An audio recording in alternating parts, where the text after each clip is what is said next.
ไหว้สาในปารมีธรรมพระเถระครูบาอาจารย์พระภิกษุสงฆ์สามเณรทุกตนทุกองค์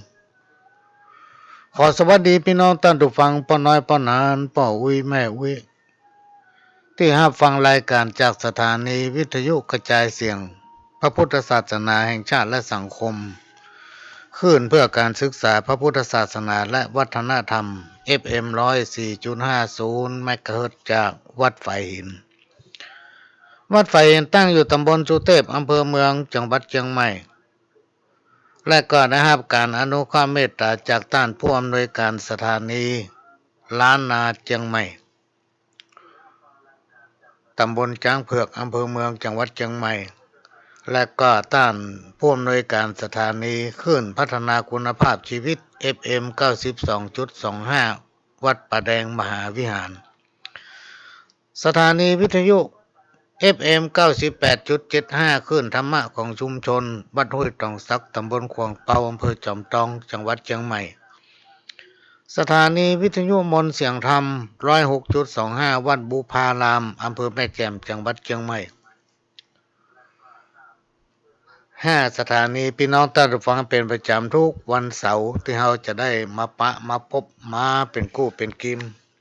พี่น้องท่านผู้ฟังก็ขอไหว้สาพระเถระครูบาอาจารย์หลายตนหลายองค์หลายวัดหลายวาที่คอยติดตามรายการของปหลวงสว่างขโยมเก่า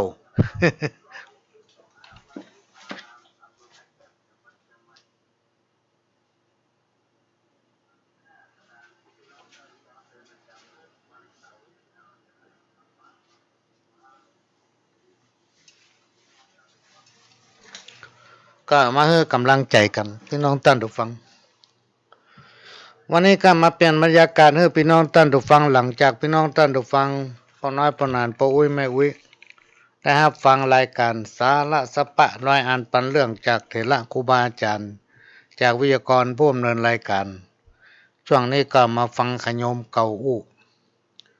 ข้าวห้ามสาระธรรมกรรมเก่าสาระสปะร้อยอันปันเรื่องจากประสบการณ์และก็จากการที่ได้จดจำเอาจากครูบาอาจารย์ก็เอามาเล่ามาโอ้สู่กันฟังเป็นข้าวกล้อมที่พี่น้องท่านผู้ฟังได้ให้การอนุเคราะห์เขียนส่งให้ก็จะนำมาอ่านมาเล่าให้ฟัง2 ชั่วโมงพี่น้องท่านผู้ฟังตั้งแต่4 โมงถึง6 โมงแมลง5 สถานีสำหรับพี่น้องท่านผู้ฟังที่ฟังในสถานีล้านนาเชียงใหม่สถานีอยู่ล้านนาเชียงใหม่นั้นทุกต้นชั่วโมงเพิ่นจะมีข่าวจะตัดไปเป็นข่าวประมาณ7-8 นาทีเสร็จแล้วก็กลับมาฟังกันต่ออากาศกำลังดีพี่น้องท่านผู้ฟังเริ่มจะเปลี่ยนเป็นฤดูหนาวแล้วที่จริงมันต้องหนาวตั้งแต่วันที่16มาละแต่ว่าช่วงนี้มันเป็นแต่อากาศมันเปลี่ยนไปธรรมชาติเปลี่ยนก็เกิดวิกฤตทางด้านโควิด19เนี่ยมันถึงไม่ยอมไปไหนถ้าเราจะเมากลัวมันเมาตื่นข้าว เมากลัวเมาตื่นเต้นมันก็จะทำให้วิกฤตเกิดขึ้นนักขึ้นพี่น้องท่านฟังเพราะฉะนั้นในเมื่อเราอยู่โดยมันเนี่ยมันก็ตึงไปไหนแล้วมันบ่ใช่มีกับบ้านเมืองเฮาพี่น้องท่านฟังมีไปทั่วโลกเฮาก็ต้องรักษาสุขภาพของตัวเก่านะไผที่มันได้ไปฉีดวัคซีนก็ไปฉีดเถอะไปหั่นไปนี่ก็ใส่ผ้าปิดหูดังเหีย โอ้อันรำคาญนี่ตึงรำคาญขนาดอ่ะพี่น้องท่านฟังผ้าปิดหูดังเนี่ยมันอิดแต่เฮาบ่เคยใส่บ่เคยปิดเนาะมาสมัยไหนละถ้าเฮาปิดดังนี่ว่าอย่างกำเดียวอิดโตหายใจพร้อมฮอดต้องแต่มันจำเป็นจะต้องใส่เจลล้างมือไปที่ไหนที่เปิ้นมีบริการก็ให้มันล้างอยู่บ้านถ้ามีเจลล้างมือก็ล้างสบู่ล้างอย่างก็ได้มันล้างมือโควิดเนี่ยพี่น้องท่านผู้ฟังมันจะกลัวความร้อนมันบ่สู้ความร้อนเพราะฉะนั้นกินน้ำอุ่นกินน้ำอุ่น อย่างอากาศมันเย็นเนี่ยจะไปออกไปตากอากาศมันเย็นโดยเฉพาะฝนเนี่ยพี่น้องท่านผู้ฟังเวลาฝนตกในช่วงเนี้ยถ้าฝนตกเนี่ยจะไปห้ำฝนไปตากฝนจะไปทำมือตัวเกาเปียฝนมันจะเป็นเมื่อยเป็นไข้เป็นวัดเป็นไออันนี้ก็มาเป็นห่วงพี่น้องท่านผู้ฟังก็มาบอกมาเก่าเล่าสู่กันฟังก็ตะวันเนี่ยพี่น้องท่านผู้ฟังเป็นวัน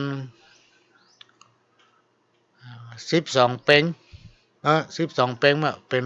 12 เพ็งดังใต้พี่น้องท่านเราเป็นห้องวันเดือนเพ็ญเนาะหางเฮานี่มันเป็นวันเดือนยี่เพ็งวันเดือนยี่เพ็งของทางเหนือเฮาก็มีกิจกรรมวัฒนธรรมประเพณีการลอยกระทงด้วยใบตองกล้วยมีการตามทางปฏิบเทียนไฟปูจาทั่วบ้านทั่วเมืองก็ทำกันก็ดูข่าวมีหลายที่จังหวัดเชียงใหม่ก็มีการโฆษณาประชาสัมพันธ์ทุกจังหวัดแหละพี่น้องท่านฟังเพื่อให้ต่างบ้านต่างเมืองเพิ่นได้หันว่าคนในประเทศไทยก็บ่ได้ตื่นตระหนกบ่ได้ตกใจอันยังก็ยังมีภารกิจทำกิจกรรมตามประเพณีที่สืบตามกันมาได้ก็ให้รักษาสุขภาพตัวเองนั่นแหละดูแล้วก็ม่วนอกม่วนใจพี่น้องท่านผู้ฟังม่วนอกม่วนใจเมื่อเขาม่วนอกม่วนใจเขาต้องรักษาสุขภาพของตัวเองกรรมบักเก่าวันนี้10 เหลี่ยม20 เหลี่ยมบัดเต้าเหลี่ยมใบแขม10 แหลม20 แหลมบัดเต้าแหลมใบเข้า10 เหล้า20 เหล้าบัดเต้าเหล้าเดือนเกียง10 เสียง20 เสียงบัดเต้าเสียงแมงว้าง10 จ้าง20 จ้างบัดเต้าจ้างเอราวัณ10 วัน20 วันบัดเต้าวันนี้กรรมบักเก่าทำกรรมหนึ่งพี่น้องท่านผู้ฟังได้เกานาเขียนมาเมื่อเอามาอ่านให้ฟังไม่บะเนืองเพิ่งไหนจังมาตอมหมาบะงอมแมวบะหยี่เขี้ยวไม่บะเนืองเพิ่งไหนจักมาตอมหมาบะงอมแมวบะหยี่เขี้ยวมันมีความหมายว่าไม้บะเอ็นบะเนืองพี่น้องท่านผู้ฟังพึ่งบะไปเกาะบะไปแปลงลัง เอาลองสังเกตพอต้อเพิ่งที่มันติดต้นไม้เนี่ยมันติดไปต่ำต้องกิ่งที่มันเนื่องไปที่กิ่งมันไปไกลๆเพิ่งจะห้อยอยู่ฮะคนเฮาถ้ามีการท่อมตัวไปไหนก็สูงเหลือเปิ้นข้ามล้ำเปิ้นหมดมีความทะนงตัวเย่อหยิ่งนะบ่ฮู้จักตัวเองนะทั้งที่ตัวเองนั่นตั้งหลังมีกันนอน เนาะบ่ฮู้จักถ่อมตัวบ่ฮู้จักฆ่าตัวเองบ่ยอมรับความจริงว่าให้กล้าคนอื่นบ่ชวมงอนตัวเก่างอนตัวพ่อแจ้ของตัวเต็มเตียวยังว่าของคนอื่นอยู่คนประเภทเนี้ยพี่น้องท่านผู้ฟังไผบ่ครบเปิ้นจะปบจะปะเตื้อเดียวนะไผถึงบ่ครบละไผถึงบ่ใกล้ที่เปิ้นตัวนั้นเปิ้นเก่งใจบ่ได้หรอก ก็ลองพิจารณาพอเนอะเนี่ยมาฝากนี่กรรมเก่าที่เปิ้นเขียนมาเนอะบ่ได้ว่าคนนั้นคนนี้ความหมายของวัฒนธรรมพี่น้องท่านผู้ฟังคนเฮาในยุคปัจจุบันเนี่ยมีการพัฒนาความเป็นอยู่ในการดำรงชีวิตประจำวันจากการสะสมบ่มเพาะคุณลักษณะของบุคคลของกลุ่มในสังคมมีการเรียนรู้จากประสบการณ์และก็มีการถ่ายทอดสืบสานจากบรรพบุรุษถึงคนรุ่นใหม่ วัฒนธรรมหมายถึงสิ่งที่ทำให้เกิดความเจริญงอกงามก็มีการพัฒนาให้เข้ากับยุคสมัยนี่ความเชื่อและพิธีกรรมบัดนี้ปล่อยข่าวตื่นข่าวปัจจุบันเนี่ยพี่น้องท่านผู้ฟังได้มีการศึกษาค้นหาเกี่ยวกับความเชื่อและพิธีกรรมเพื่อจะนำเอาภูมิปัญญามาปรับเป็นนโยบายลักษณะเด่นของภูมิปัญญาพื้นบ้านเป็นลักษณะของความคิดบวกกับความเชื่อความเชื่อจึงเป็นมรดกอันล้ำค่าที่สืบทอดกันมาตั้งแต่บรรพบุรุษความเชื่อทำให้เกิดความสงบสุขต่อการดำรงชีวิตของคนมนุษย์เฮาในท้องถิ่นนั้นๆภูมิปัญญาพื้นบ้านนับเป็นวัฒนธรรมสาขาหนึ่งที่มีการถ่ายทอดสืบทอดกันมาหลายชั่วอายุคนแม้ว่าต่างที่ต่างท้องที่ท้องถิ่นคนเฮาตั้งหลายแต่ละที่แต่ละแห่งแต่ละบ้านแต่ละพื้นที่นั้นต่างก็จะมีการพัฒนาปรับตัวเพื่อให้เข้ากับสิ่งแวดล้อมและเข้ากับธรรมชาติเข้ากับสังคมชุมชนนั้นๆการศึกษาเกี่ยวกับภูมิปัญญาหรือว่าปัญญาพื้นบ้านความเชื่อและพิธีกรรมที่อยู่ในสังคมสรุปแล้วคำว่าภูมิปัญญาก็คือความคิดเนี่ยพี่น้องท่านผู้ฟังคือความคิดคนเฮาบ่กลัวเฮากลัวความคิดของคนนะความคิดกับความเชื่อมันจะมาด้วยกันถ้าเฮามีความคิดบ่ได้แล้วเฮามีความเชื่อเฮาบ่เชื่อมั่นเนี่ยพี่น้องท่านผู้ฟังอย่าไปทำจะไปยะมันบ่สำเร็จมันบ่สำเร็จผลมาเฮาก็จะยะอย่างสักอย่างเนี่ยพี่น้องท่านผู้ฟังยกตัวอย่างง่ายๆอย่างเฮาจุดธูปไหว้พระหรือว่าจุดธูปไหว้ธรณีเจ้าที่จุดธูปไหว้ศาลพระภูมิเจ้าอย่างไหว้อย่างก็จ้างเด้อจะจุดกี่ดอกก็แล้วแต่ขณะที่เฮาทำนั่นน่ะเฮามีความเชื่อเฮาขาดความเชื่อเมื่อเฮามีความเชื่อพี่น้องท่านฟังบ่ต้องทำมันบ่สำเร็จผลเสียเวลาเอาเวลาไปทิ้งเอาเวลาไปขว้างเฮาจะต้องมีความเชื่อในจิตสำนึกของเฮาเมื่อเฮาเนี่ยอย่างลงไปเนี่ยถ้าเฮาปฏิตามเฮาบ่เอาใจใส่เนี่ยมันบ่มีผลสำเร็จการที่เฮาจะเชื่ออย่างสักอย่างเนี่ยเฮาจะต้องมีการเรียนรู้เฮาจะเรียนรู้จากไผเรียนรู้จากประสบการณ์เรียนรู้จากปู่ย่าตายายพ่อแม่จากคนเฒ่าคนแก่จากท่านผู้รู้นะเอามาเป็นประสบการณ์ประดับสติปัญญาของตัวเก่าทั้งทางตรงและทางอ้อมของแต่ละคนแต่ละท้องที่แต่ละท้องถิ่นนั้นประเพณีวัฒนธรรมของท้องที่ท้องถิ่นนั้นเนี่ยพี่น้องท่านผู้ฟังที่อู้ยี่ได้เนี่ยเพราะอย่างเพราะแต่ละพื้นที่มันบ่ค่อยจะเหมือนกัน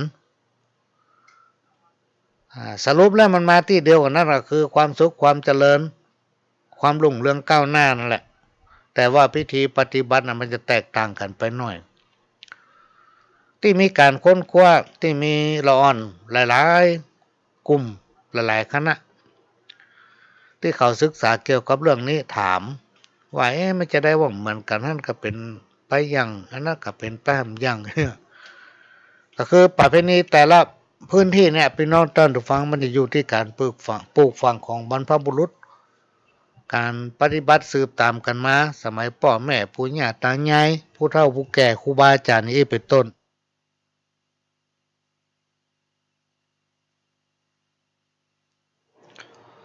มันก็จะผิดเพี้ยนจากกันไปหน่อยหนึ่งสรุปแล้วมันเหมือนกันหมดหวังความเจริญรุ่งเรืองก้าวหน้าหลายๆคนต่างก็มีความเชื่อว่าสิ่งที่มีอำนาจเหนือธรรมชาตินั้นมีจริงมันมีแต่พี่น้องท่านผู้ฟังสมัยก่อนเนี่ยปี2510 20 34 15 16เนี่ยพี่น้องท่านผู้ฟังพ่อหลวงนี่ไปเชื่อเรื่องตั้งหลายเหล่านี้มาเชื่อเฮาเป็นคนที่รั้นเป็นคนที่รั้นเพราะเฮาหันประสบการณ์ตั้งแต่ละอ่อนน้อยๆล่ะสมัยนั้นอยู่บ้านนอกเราชอบไปนั่นไปนี่พอน้อยพอนานที่ไหนที่เปิ้นเก่งๆเนี่ยพ่อหลวงชอบไปหาเปิ้นคนเฒ่าคนแก่ที่โอ้คนไหนที่เปิ้นฮู้เขาชอบไปหาเปิ้นไปถามไปสืบตำหาหลายๆอย่างไปเรียนรู้อย่างนี้เป็นต้นเฮาถึงฮู้แล้วในที่สุดเฮาก็บ่เคยเชื่ออย่างสักอย่างเพราะมันดูแล้วมันเป็นปุคลาธิฐานเป็นสิ่งที่สมมุติขึ้นมาเพื่อให้คนนำปฏิบัติและประพฤติสิ่งที่ดีงามเป็นต้นแต่ต่อมาเนี่ยมันมีเหตุมีผลพี่น้องท่านฟังมันมีเหตุมีผลของมันทุกอย่างจะมีเหตุมีผลหมดต่อมาถึงได้ยอมรับว่าสิ่งเนี่ยมันมีแต่โลกสิ่งนี้มันมีจริงโลกแต่ก็บ่ถึงกับงมงายนะพี่น้องท่านผู้ฟังเมื่อเฮายอมรับเฮามีความเชื่อก็จะไปเชื่อนักล้ำไป เหมือนความศรัทธาเนี่ยถ้าเฮาศรัทธานักล้ำไปเนี่ยเดี๋ยวมันเสียกำลังใจมาก็เฮาฮักไผสักคนนี่อู้ง่ายๆภาษาใหม่ๆของละอ่อนในยุคปัจจุบันเนี่ยถ้าเฮาทุ่มหัวใจให้เปิ้นให้หมดหัวใจมี4ห้องยกให้เปิ้นไปให้หมดเนี่ยพอผิดหวังขึ้นมาหัวใจโยกเขาเปิ้นไปแล้วก็มาแขวนคอตายโดดน้ำตาย รถจนตายขี่รถจนตายพ่องเนี่ยเบื่อจิตอยู่กับตัวเก่าเพราะฉะนั้นสิ่งที่เราพบเราหันเนี่ยฝังอยู่ในจิตสำนึกอันไหนที่เราพบเราปะเราก็ใช้สติปัญญาไข้ควรพิจารณาว่าสิ่งเนี้ยมันอย่างนั้นก็สิ่งนี้มันอย่างนี้ก็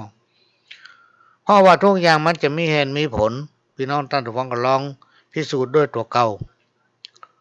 เป็นต้นว่าถ้าเรานอนบักขลับเมื่อคืนเนี่ยบางทีเราฝันนั่นฝันนี่ฝันบัดนี้ท่านลองไหว้พระแล้วก็นอนลงทำสมาธิเสียสักน้อยหนึ่งใจเวลาสักนาที2 นาทีแล้วก็ไปตรวจน้ำเจ้ากรรมเจ้าเวรบรรพบุรุษผีแต่เก่าเน่าเมือนบอกว่าเจ้ากรรมนายเวรตั้งแต่อดีตชาติปางก่อนและชาตินี้บอกว่าสัตว์4 ตีน2 ตีนสรรพสิ่งทั้งหลายที่เป็นเจ้าแก่นายเวรเขาว่าคนและสรรพสิ่งเขาทั้งหลายเหล่านั้นประสบความสุขจะได้มีความทุกข์จะได้เบียดเบียนซึ่งกันและกันขอให้ตัวผู้ฆ่านั้นพ้นจากภัยทั้งหลายทั้งมวลอยู่เย็นเป็นสุขมีลูกมีหลานก็อยู่ถ้อยฟังกรรมอายุวโนสุขังพลังอีกก็ได้แล้วนะแล้วมันจะนอนรับม่วนพี่น้องท่านผู้ฟังบอกฟันให้ลองพอเนอะเคยบอกในรายการเนี่ยพี่น้องตังให้จำบ่ได้ตังน่าจะเป็นตังละปูนนะว่าไหว้พระสวดมนต์ถ้าไผมาเบียดเบียนเฮาก็ญาติน้ำให้มันเหี่ยว ก็น่ามาถึงมักใกล้หำซ้ำแล้วก็นอนรับดีเราเปิ่นโทรมาบอกเขานอนรับดีปหลวงบ่ฟันให้คุณเตือข้าเจ้าฝันนั่นฝันนี้บ่ได้ถึงฝันได้หรอกอันที่ปหลวงว่าคนที่จังข้าเจ้าจังว่าข้าเจ้าแต่ก่อนข้าเจ้ากะจะไปด่ามันหลายเตื้อนะต่อมาข้าเจ้าญาติน้ำให้มันมันตึงหายแซบตึงมาใกล้คำแล้วเพราะฉะนั้นเราจะไปสนใจมันพี่น้องท่านผู้ฟังสิ่งทั้งหลายที่มีอำนาจเหนือธรรมชาตินั้นสรุปแล้วมันมีจริงเป็นต้นว่าสิ่งศักดิ์สิทธิ์พูดผีปีศาจนะผีบรรพบุรุษรวมไปถึงธรณีเจ้าตี้ผีบ้านผีเฮือนเนี่ยมันมีแต่พี่น้องท่านผู้ฟังมันจะมีอยู่ทั่วไปนะ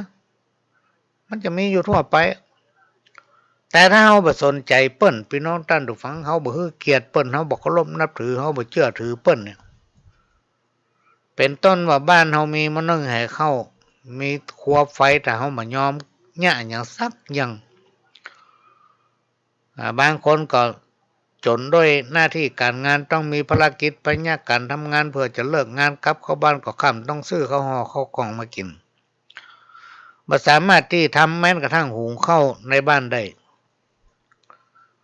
ต่อมาผีบ้านผีเฮือนผีหอผีเฮือนผีปูหญ้าผีมื้อนึงให้เข้าคนชอดเสาไฟมันอยู่บ่ได้พี่น้องท่านผู้ฟังเพราะหยังเพราะเฮามันนึ่งข้าวมันนึ่งเนี่ยกินทำครัวเปิ้นจะกินอ้อยข้าวอ้อยน้ำก็มันได้กินเนี่ยเมื่อเปิ้นบ่ได้กินหยังเปิ้นก็หนีกัน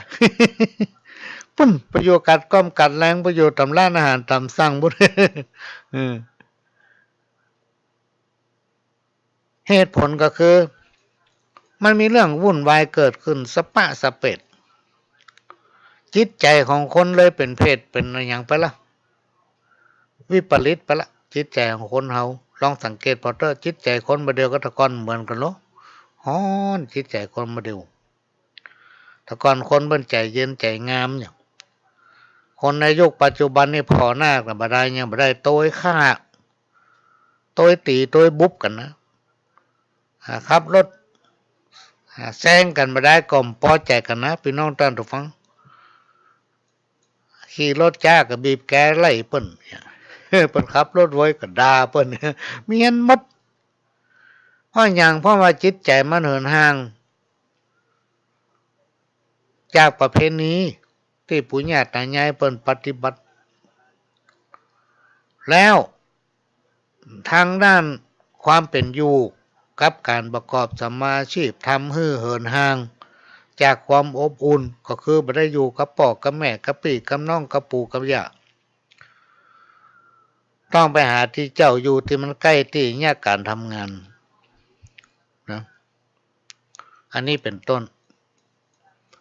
ก็เลยทำให้คนของเรานั้นเปลี่ยนไปที่จริงทุกอย่างนะมันมีอยู่อย่างเก่านั่นแหละมันมีอยู่อย่างเก่า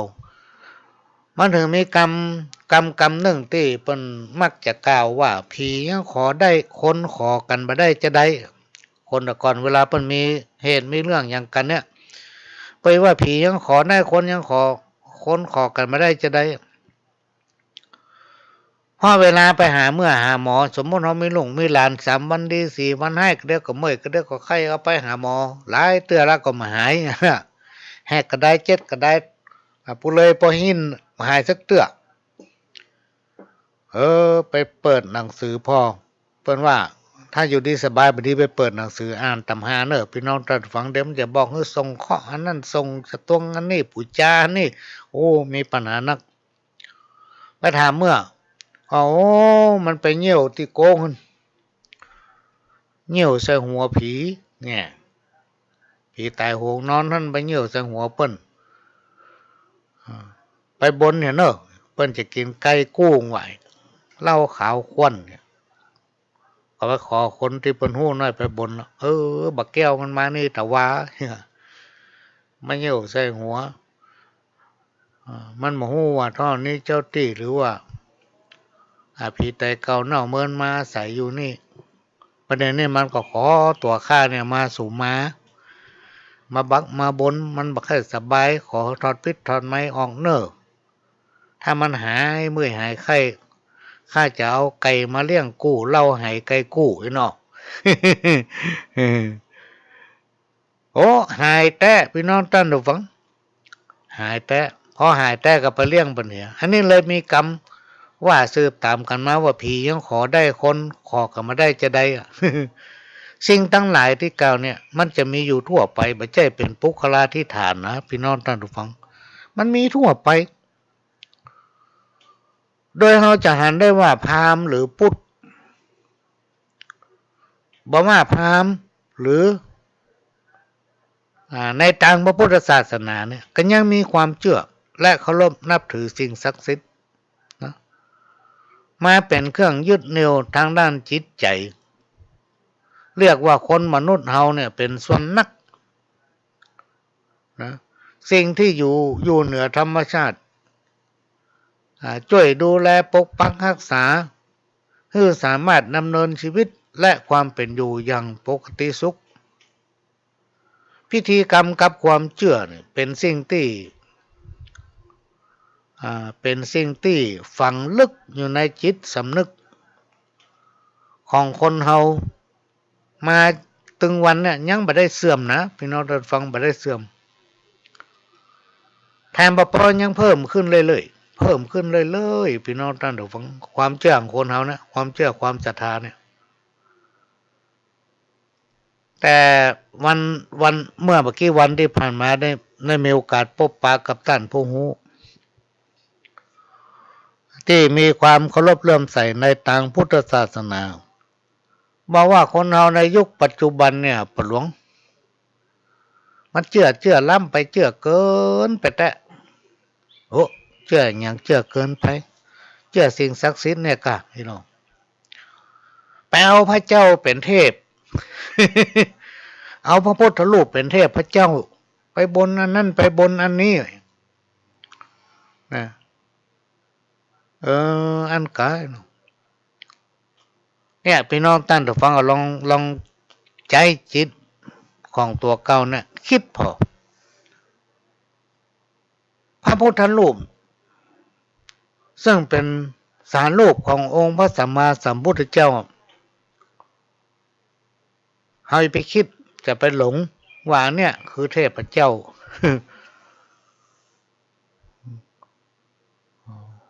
คือเทพเจ้าเอาพระพุทธเจ้าเอาสารรูปของพระพุทธเจ้ามาเป็นเทพเจ้าไปบนนั่นบนนี้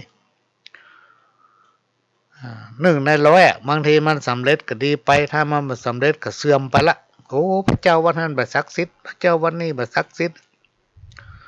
ถ้าเขาเป็นเจ้าพุทธแท้ๆเนี่ยพี่น้องท่านฟังคนที่เพิ่นฟังได้เพิ่นบอกว่าถ้าเป็นเจ้าพุทธแท้ๆเนี่ยมันน่าทำอย่างนั้นมันน่าทำแล้วหยุดได้แล้วนะอันนี้เป็นสิ่งที่เปิ้น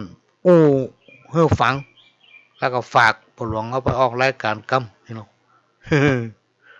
อันนี้ก็นำมาฝากเด้อพี่น้องท่านฟังให้ใจจิตสำนึกว่าถ้าเราจะเชื่ออย่างก็ให้เชื่อแท้ๆถ้าบ่เชื่อก็บ่ต้องเชื่อแท้ๆประการสำคัญจะไปหูเบาคนที่หูเบาเนี่ยพี่น้องท่านฟังมักจะโดนเปิ้นจุมักจะโดนเปิ้นหลอกเมียนหมดสารพัดในยุคปัจจุบันเนี่ยพี่น้องท่านผู้ฟังคนเฮาเนี่ยมันฉลาดมันเหมือนก่อน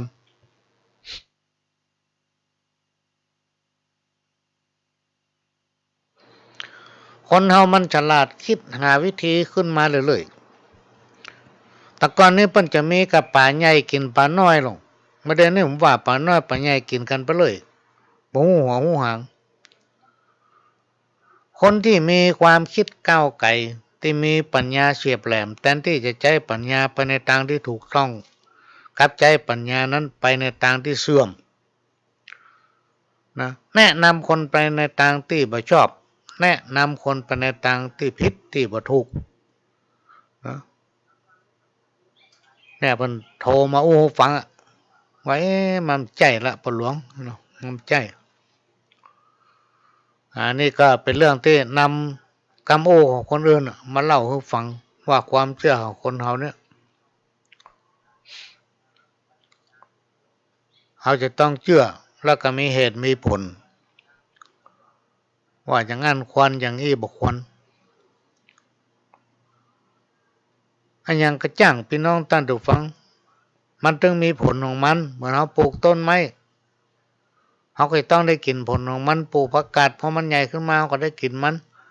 ปลูกมะม่วงปลูกมะขามปลูกทุกอย่างได้กินผลของมันหมดเพราะทุกอย่างจะต้องมีเหตุมีผลในทางพุทธศาสนาของเฮานั้นเปิ้นไม่ได้มีข้อห้ามไว้ไม่ได้บัญญัติว่าบ่ให้เชื่อเรื่องนั้นบ่ให้เชื่อเรื่องนี้เปิ้นอนุโลมให้แต่จะไปให้มันเกินเลยจะไปให้มันเลยเถิดนะคนที่มีศรัทธาก็ให้มีศรัทธาพอดีให้มีสติปัญญาโตยบ่เชื่อว่าศรัทธาแต่ศรัทธาว่า จนบ่เหลืออย่างสักอย่างด้วยความศรัทธาเมื่อเอาศรัทธาแล้วเราจะไปเก่งใจพี่น้องท่านผู้ฟังถ้าเราเมาเก่งใจเนี่ยเร็วจะทำให้สิ่งที่เราศรัทธานั่นเลื่อนลอยหรือว่าเสียท่าหรือว่าพลาดท่าเหมือนกับการมากล่าวที่ว่าสี่ตีนหูพเลิศน่ะ สี่ตีนหูพาดนักปราชญ์ก็ย่อมเผลอเพราะการลืมตัวคนเฮาทุกคนบอกว่าจะอยู่ในสถานะใดพี่น้องท่านฟังคือมันเป็นคนน่ะจะอยู่ในฐานะใดจันในระดับไหนก็จ้างมันเป็นคนน่ะมันไม่ใช่เหาะเหินเดินอากาศได้รู้เตียวได้อย่างเฮากินได้อย่างเฮาคิดได้อย่างเฮาไปไหนอย่างเฮามีกิเลสตัณหาราคะมากันหมดทุกคนไม่มีภัยวิเศษสักคนพี่น้องท่านทุกฟังอันนี้เป็นเรื่องจริงในโลกมนุษย์เฮานี้เพราะฉะนั้นทุกอย่างจะขึ้นอยู่กับเฮาจะต้องใช้สติปัญญาในการดำรงชีพในการดำรงชีวิตประจำวันของไปของมันจะทำมันอย่างให้คิดเถอะก่อนจะเชื่ออย่างก็ให้คิดให้มันดีนะอันนี้ก็เป็นเรื่องที่นำมาฝากเนอะพี่น้องท่านฟังเปิ้นมาฟังก็เอามาฝากไว้กับพี่น้องท่านฟังให้เป็นข้อคิดท่านสามารถนำไปผสมผสานได้ทำท่านนึ่งเปิ้นก็โทรมาบอกว่าพ่อหลวงคนที่เปิ้นฉลาดคนที่เปิ้นลวกคนที่เป็นผู้ที่มีสติปัญญาคือคนที่เปิ้นมีประสบการณ์และการเรียนรู้เนี่ยผมบ่กลัวนะไอ้ลูกเนาะผมกลัวคนเหงาแล้วอวดลวกเนี่ยพ่อหลวง ฮะกลัวคนเหงาแล้วอวดลวกกลัวคนเลี่ยมเนี่ยฮู้บ่แต่ละอู้ไปเลยนะมาคิดถึงใจคนนั้นคนนี้เป็นคนที่น้ำล้นคู่น้ำล้นปิ๊บว่ะ ไผอู้หยำตึงมาฟังเอาขี้ข้างเขาถูเอาความคิดของมันว่าเป็นห้องคนเหงาแล้วก็อวดลวกคนหูบัดแต่ละอวดลวกคนประเภทนี้ทำเมื่อเกิดการแตกแยกในสังคมถ้าจะแต่เนาะบ้านไหนมันต้องมีก็หาบ่หลวงเนาะก็มาหู้นาย นี่เปิดมาหู้ฟังโทรมาหาก็มาโอ้ถึงความเชื่อซึ่งถือเป็นสัญชาตญาณหนึ่งในการอยู่รอดของชีวิตโดยเหตุที่เจ้าล้านนาของเฮาเนี่ยเป็นน้องท่านผู้ฟังคุ้นเคยกับความเชื่อทางด้านไสยศาสตร์มาก่อน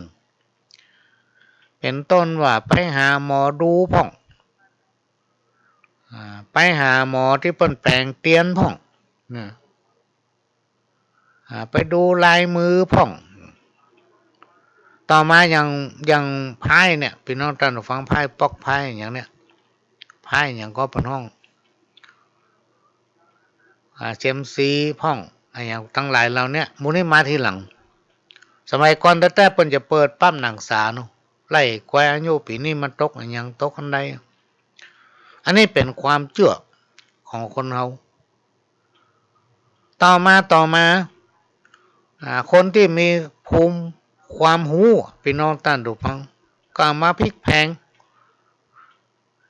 เกือบจะเรียกได้ว่าเป็นธุรกิจอย่างหนึ่งนะเลยกลายเป็นเอกลักษณ์กลายเป็นลักษณะนิยมพี่น้องท่านผู้ฟังในการยึดถือในสิ่งที่เล่นลับเป็นที่พึ่งทางใจของคนเฮาอันเนี้ยพี่น้องท่านผู้ฟังน่าเป็นห่วงถ้ามีความเชื่อแล้วยึดถือจนเกินไปเนี่ยมันจะฝังลึกอยู่ในจิตวิญญาณของตัวเก่านะท่านลองติดตามข่าวพอเถอะมีสปะสะเป็ดเพราะอย่างในพุทธศาสนานั้นเปิ้นมีข้อห้ามว่าห้ามอย่างอันห้ามอย่างนี้บ่ได้ทำอย่างนี้อันบ่ได้แล้วแต่ประชาธิปไตยสิทธิของไผของมันเมื่อมันเปิดกว้างพี่น้องท่านฟังกันเลยมีพิธีกรรมอย่างต่างๆเกิดขึ้นตามความเชื่อของคนมาเมินแล้วมีการพัฒนาไปเรื่อยๆมันมาจบตอนที่ว่าลืมตัวเก่า ไอ้คนที่หูทำเป็นธุรกิจก็ไปจุคนที่หมูไอ้คนที่เชื่อก็เชื่อแตะเชื่อว่ามันมากู้กับศรัทธาพี่น้องท่านผู้ฟังเหมือนกับว่าวันนี้วันเกิดลูกเอ๋ยวันนี้วันเกิดเนอะไปตามขันเข้าเหียไปวันเหนือวัดใต้ขอทุกเจ้าเป็นมั่นมือไป ปิดมั่นมือแล้วขอเป็นพรมน้ำมนต์ให้เป็นกำลังใจอย่างหนึ่งพี่น้องท่านผู้ฟังอันเนี้ยแต่ก่อนนี่หลายปีผ่านมาเนี่ยมีการห้ามพระสงฆ์ห้ามภัยเนี่ยที่เป็นเทระครูบาอาจารย์เนี่ยพรมน้ำมนต์เนี่ยมั่มแจ้แนวพุทธก็มันเป็นสิ่งหนึ่งที่ยึดฝังลึกอยู่ในจิตวิญญาณของพี่น้องศรัทธาพี่น้องท่านผู้ฟังถ้าไปไหนทุกเจ้าเป็นมัดมือตบหัวพรมน้ำมนต์เห็นว่ามันจุ่มใจก็เล่ามีการพรมน้ำมนต์มันไปเตื้อ2 เตื้อก็น่ามาหายแซมดึงไปใกล้ซ้ำเพราะมันมีความเชื่ออย่างนั้นความเชื่อนั้นก็เลยนำมาใจกับพระรัตนตรัยเฮาพี่น้องท่านผู้ฟังหรือในทางพุทธศาสนาจนนึกเลยเถิดไปต่างๆนานายึดถือแบบมีความเชื่อบวกกับความเสื่อมศรัทธาเลยนึกเอาพระพุทธรูปเป็นเหมือนเทพเจ้ามีการบนบานศาลกล่าวต่างๆโดยบ่ได้นึกถึงผมลิขิตว่า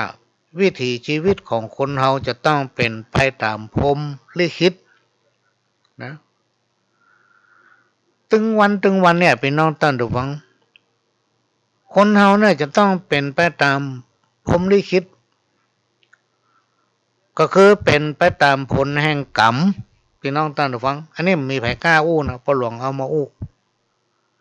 คนเฮาทุกคนน่ะจะต้องเป็นไปตามผลแห่งกรรมที่ตนเองกระทำก็คือกรรมของไผของมัน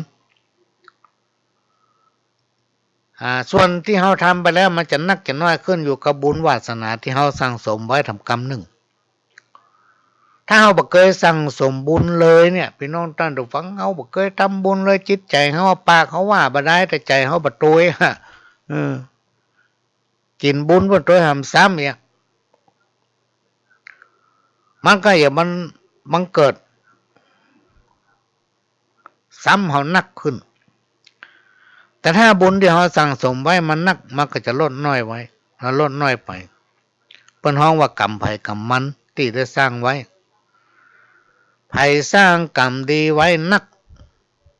เกิดมาก็จะได้ได้พบ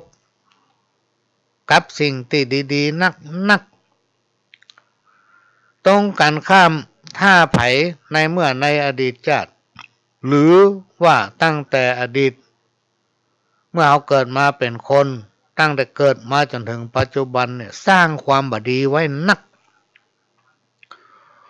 มันก็จะต้องได้สิ่งที่ตนเองกระทำนั้นหลีกหนีสิ่งที่ตนเองกระทำนั้นถึงบ่พ้นเพราะว่าจะอยู่ที่ไหนชาตินี้ชาติหน้าพบใดอุปมาเหมือน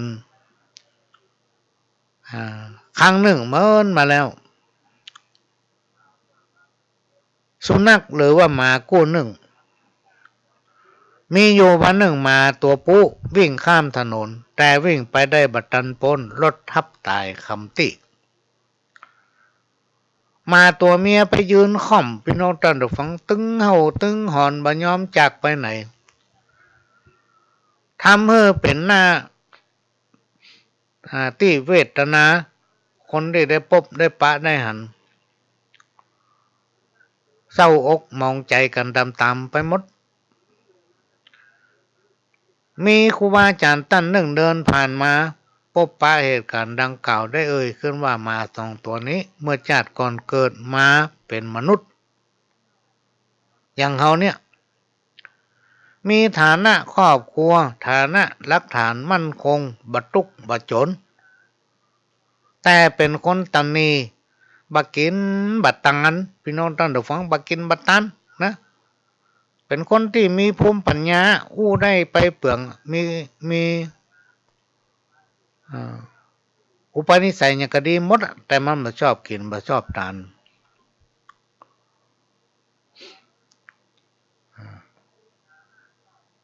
สิ่งที่เขาชอบที่สุดก็คือชอบเอาหมาชอบเอาแมวไปปล่อยวัดสร้างภาระให้กับพระสงฆ์องค์เน้นเมื่อตายจากเมืองคนหรือว่าตายจากโลกมนุษย์จิตวิญญาณล่อนเล่หาที่เกิดบ่ได้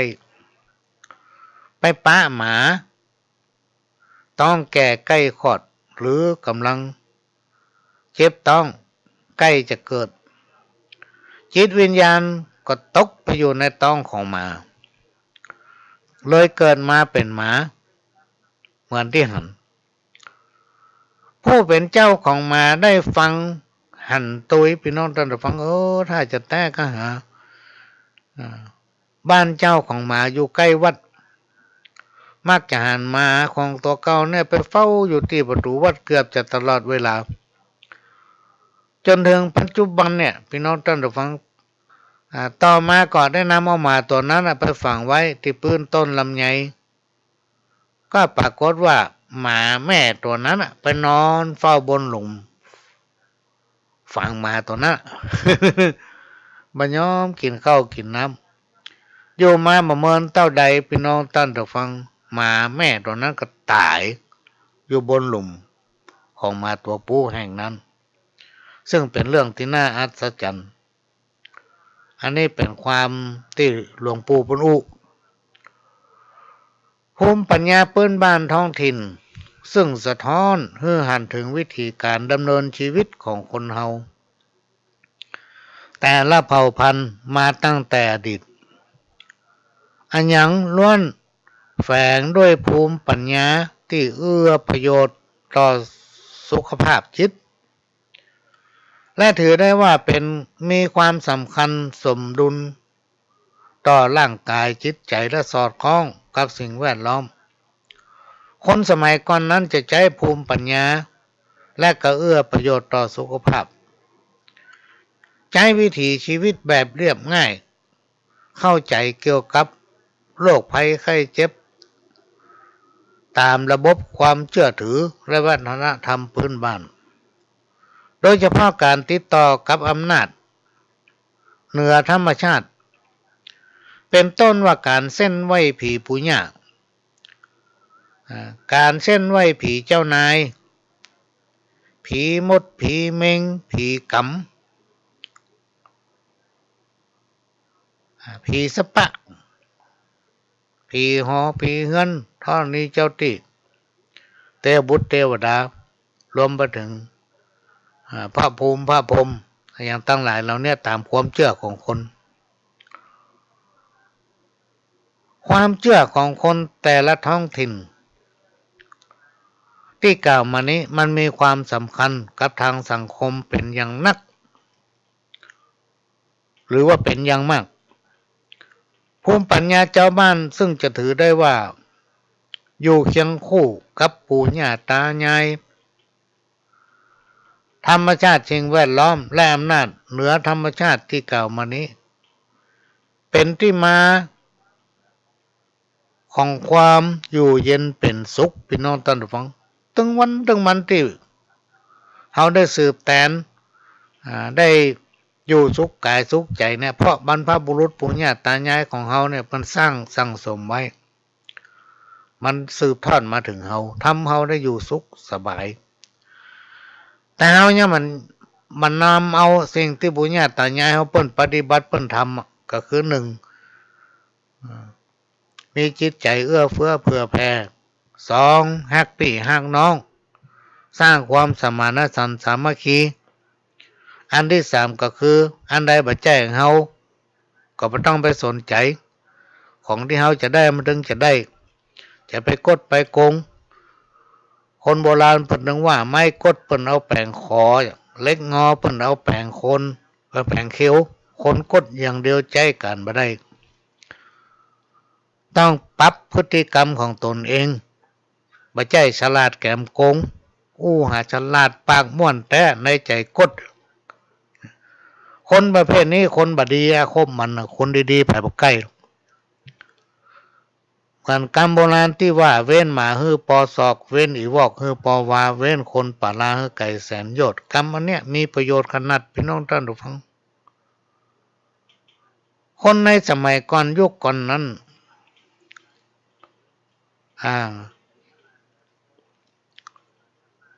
คนในยุคสมัยนั้นเปิ้นสามารถเข้าถึงโลกของจิตวิญญาณโดยมีความเชื่อ และมีอุดมการณ์นะอำนาจของสิ่งศักดิ์สิทธิ์ยังสร้างคุณประโยชน์ให้กับคนในสังคมชุมชนนั้นๆรวมใจกันเป็นหนึ่งอยู่กันเหมือนพี่เหมือนน้องทำให้เกิดความสมัครสมานสามัคคีเปิ้นถึงว่าในยุคก่อนนะเปิ้นเอาผีมาคุมคนในยุคปัจจุบันเนี่ยเอาคนไปคุมคนนะเอาผีมาคุมคนอย่างไรเวลาลูกเต้าเราหลานจะไปที่ไหนเนี่ยจะบอกผีผู้ย่าบอกผีบ้านผีเฮือนเวลาเขาเจ้าบ้านจะพนมาหากินจะเข้าแพะเข้าป่าเนี่ยเขาก็ต้องบอกเท่านี้เจ้าตีก่อนจะกินข้าวเนี่ยก็แบ่งกำข้าวกำหนึ่งจี้เข้าป่าอาหารทุกอย่างเนี่ยเอามือจำแล้วก็วางทอนี้เจ้าตีข้ามาอย่างก็บอกเขาเปิ่นขอให้คุ้มครองรักษาเนี่ยก็จะรอดปลอดภัยจากภัยอย่างตั้งหลายตั้งมวลนะอันนี้ก็เป็นสิ่งที่นำมาอู้ฟังและในยุคปัจจุบันเนี่ยพี่น้องท่านฟังเปิ้นเอากฎข้อบังคับมาคุมคนเนี่ยเมื่อเอากฎข้อบังคับมาคุมคนมันเกิดเด้งเนี่ยพี่น้องท่านฟัง เพราะว่าคนเฮาเนี่ยคำว่าคนเนี่ยพี่น้องท่านฟังอย่างมาคุมเขาถึงได้หรอกแต่ก่อนนี้เป็นใจผีเวลาไปเนี่ยอย่างที่ไหนบดีมาอยู่บ้านอยู่จองผีผู้ใหญ่จะด่าหัวหรือมาอ่านกระทำมือป่อมือแม่ทำมือคนนั้นคนนี้เจ็บเป็นสบายเสร็จแล้วผีผู้ใหญ่ก็จะมาด่าหัว คนแต่ก่อนเป็นมีความเชื่ออย่างนี้เมื่อในยุคปัจจุบันมันมีการศึกษาภูมิปัญญาแล้วก็มีการพัฒนาหรือว่าโลกาภิวัตน์อย่างตั้งหลายเราเนี่ยนักขึ้นเนี่ยพี่น้องท่านดูฟังอย่างมันทันสมัยหมดเป็นต้นว่าเทคโนโลยีโทรศัพท์เฟซไลน์อย่างเงี้ยพี่น้องท่านดูฟังเมื่อมีการศึกษานักขึ้นจิตใจละอ่อนก็พัฒนาไปไกลเมื่อมันไปไกลเข้าเริ่มฟังไหวละพี่น้องท่านฟังเลยเป็นน้ำโล้นแก้วไปแล้วยกตัวอย่างในสมัยตะก่อนเนี่ยถ้าอีป้อยแม่ป้าอุ้ยมันบอกว่าบัดดีเนอะจะไปเนี้ยเขากับปัญญาบัดทำนะลูกเปิ้นว่าบัดดี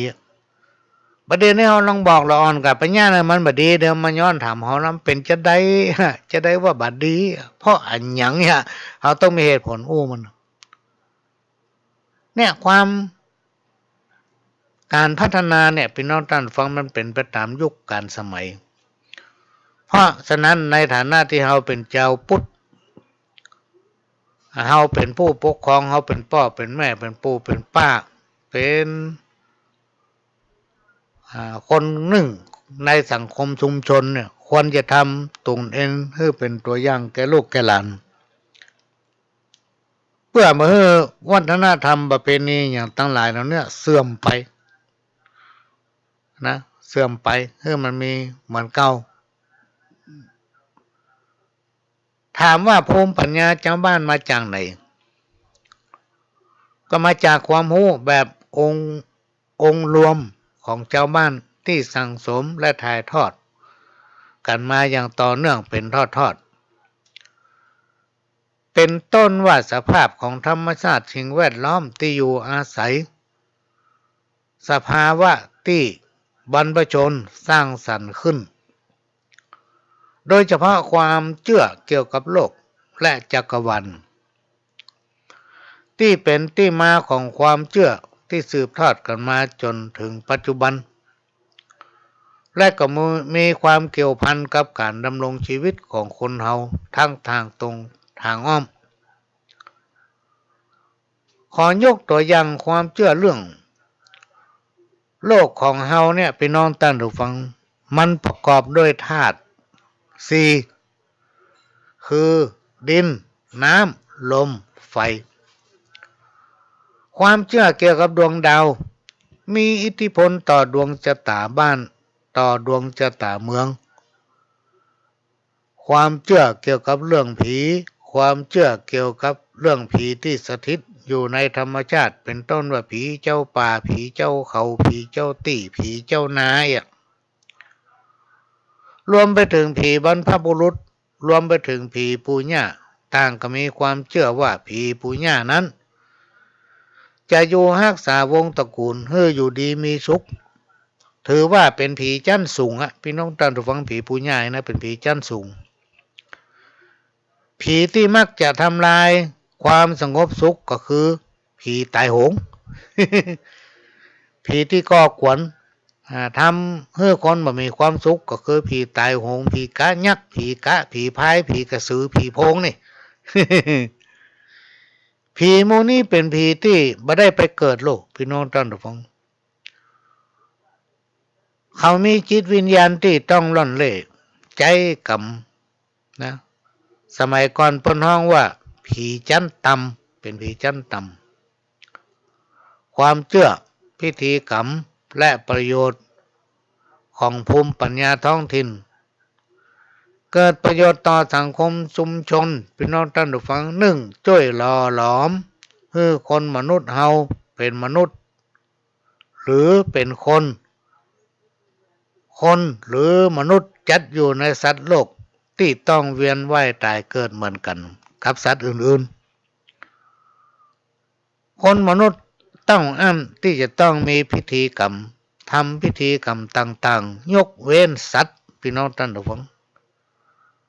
สัพพะว่าสัตว์บรรดาสัตว์ทั้งหลายบ่สามารถทำพิธีกรรมได้ก็คือมั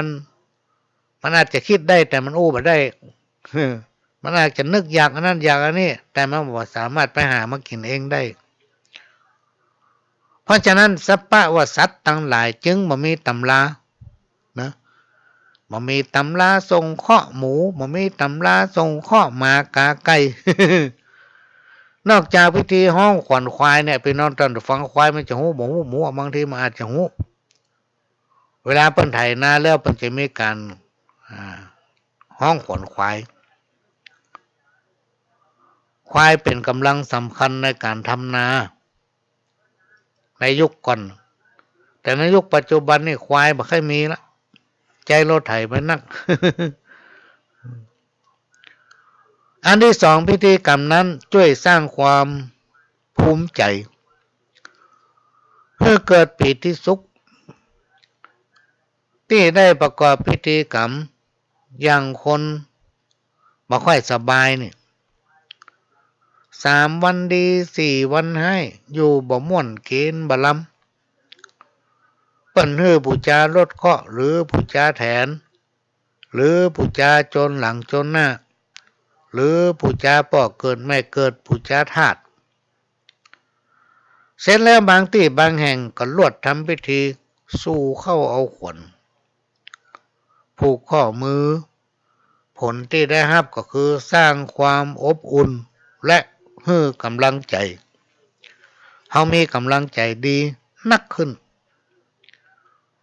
อันนี้เป็นความเชื่อของคนเฮาเนี่ยพี่น้องท่านผู้ฟังถ้าเฮามีความเชื่อนักเฮามีศรัทธาแท้ๆเนี่ยมันก็มีผลเนาะพิธีบวงสรวงพลีกรรมคนในสมัยก่อนเพิ่นมีความเชื่อว่าสิ่งศักดิ์สิทธิ์ที่อยู่เหนือธรรมชาติจะช่วยผ่อนคลายจากหนักให้เป็นเบาหรือลดภาวะตึงเครียดจากการเจ็บป่วยที่บ่ฮู้สาเหตุความเชื่อที่มีประโยชน์โดยตรงในการดำรงชีวิตเป็นต้นว่าลางบอกเหตุดีหรือร้ายปรากฏการณ์ทางธรรมชาติและยังสร้างความเป็นเอกภาพความสามัคคีในครอบครัววงตระกูลและสังคมชุมชนหมู่บ้านรวมไปถึงประเทศชาติสังคมชุมชนสามารถดำเนินชีวิตอยู่กันได้อย่างเป็นสุขความเชื่อและพิธีกรรมเป็นฐานจารีตประเพณีของชุมชนความเป็นสังคมหมู่บ้านจะมีจิตใจเอื้ออาทรช่วยเหลือเกื้อกูลซึ่งกันและกันพี่น้องท่านผู้ฟังอันนี้เป็นสิ่งที่ปู่ย่าตายายเฮาเพิ่นปฏิบัติสืบตามกันมาเหมือนนะมาเหมือน โดยคนในสมัยก่อนนั้นเปิ้นบ่ใจความคิดบ่ใจความรู้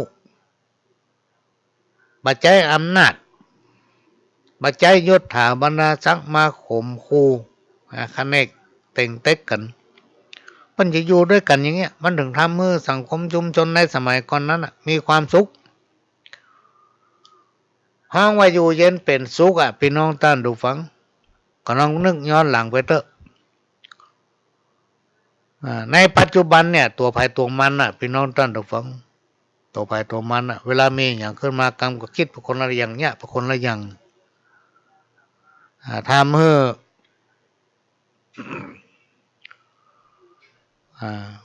เหินห่างจากกันและกัน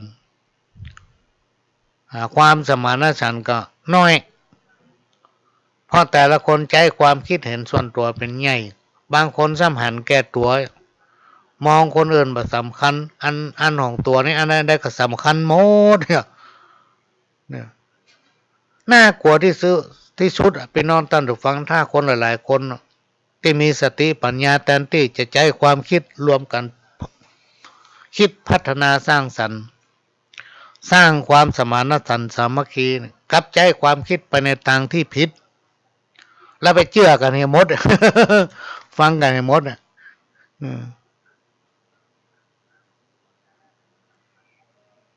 นกบ่มีขนคนบ่มีเปื้อนอันนี้เป็นกรรมเก่านกบ่มีขนคนบ่มีเปื้อนแม้นว่าจะกึดยากการทำงานอันใดก็ยากที่จะประสบความสำเร็จการคบคนยังเป็นสิ่งที่ทุกคนทุกยุคทุกสมัยต่างก็ยังให้ความสำคัญว่าเป็นสิ่งที่ควรพิจารณาไตร่ตรองให้ละเอียดถี่ถ้วนผู้ที่ได้รับการยกย่องนับถือว่าเป็นผู้รู้หรือว่าบัณฑิตหรือเป็นผู้ที่มีประสบการณ์นะครับความสำเร็จในชีวิตเขาต้องยอมรับกันนะแล้วก็ช่วยเหลือคนดีในสังคมตัวเก่าไปใจคิดไปทำลายเพิ่นถ้ามัวกลัวคนนั้นล้ำหน้ากลัวคนนี้ล้ำหน้ากลัวคนนั้นเป็นดีกลัวคนนี้เป็นดีพี่น้องท่านฟังสังคมนั้นมาพบกับความสงบสุขร่มเย็นแน่นอน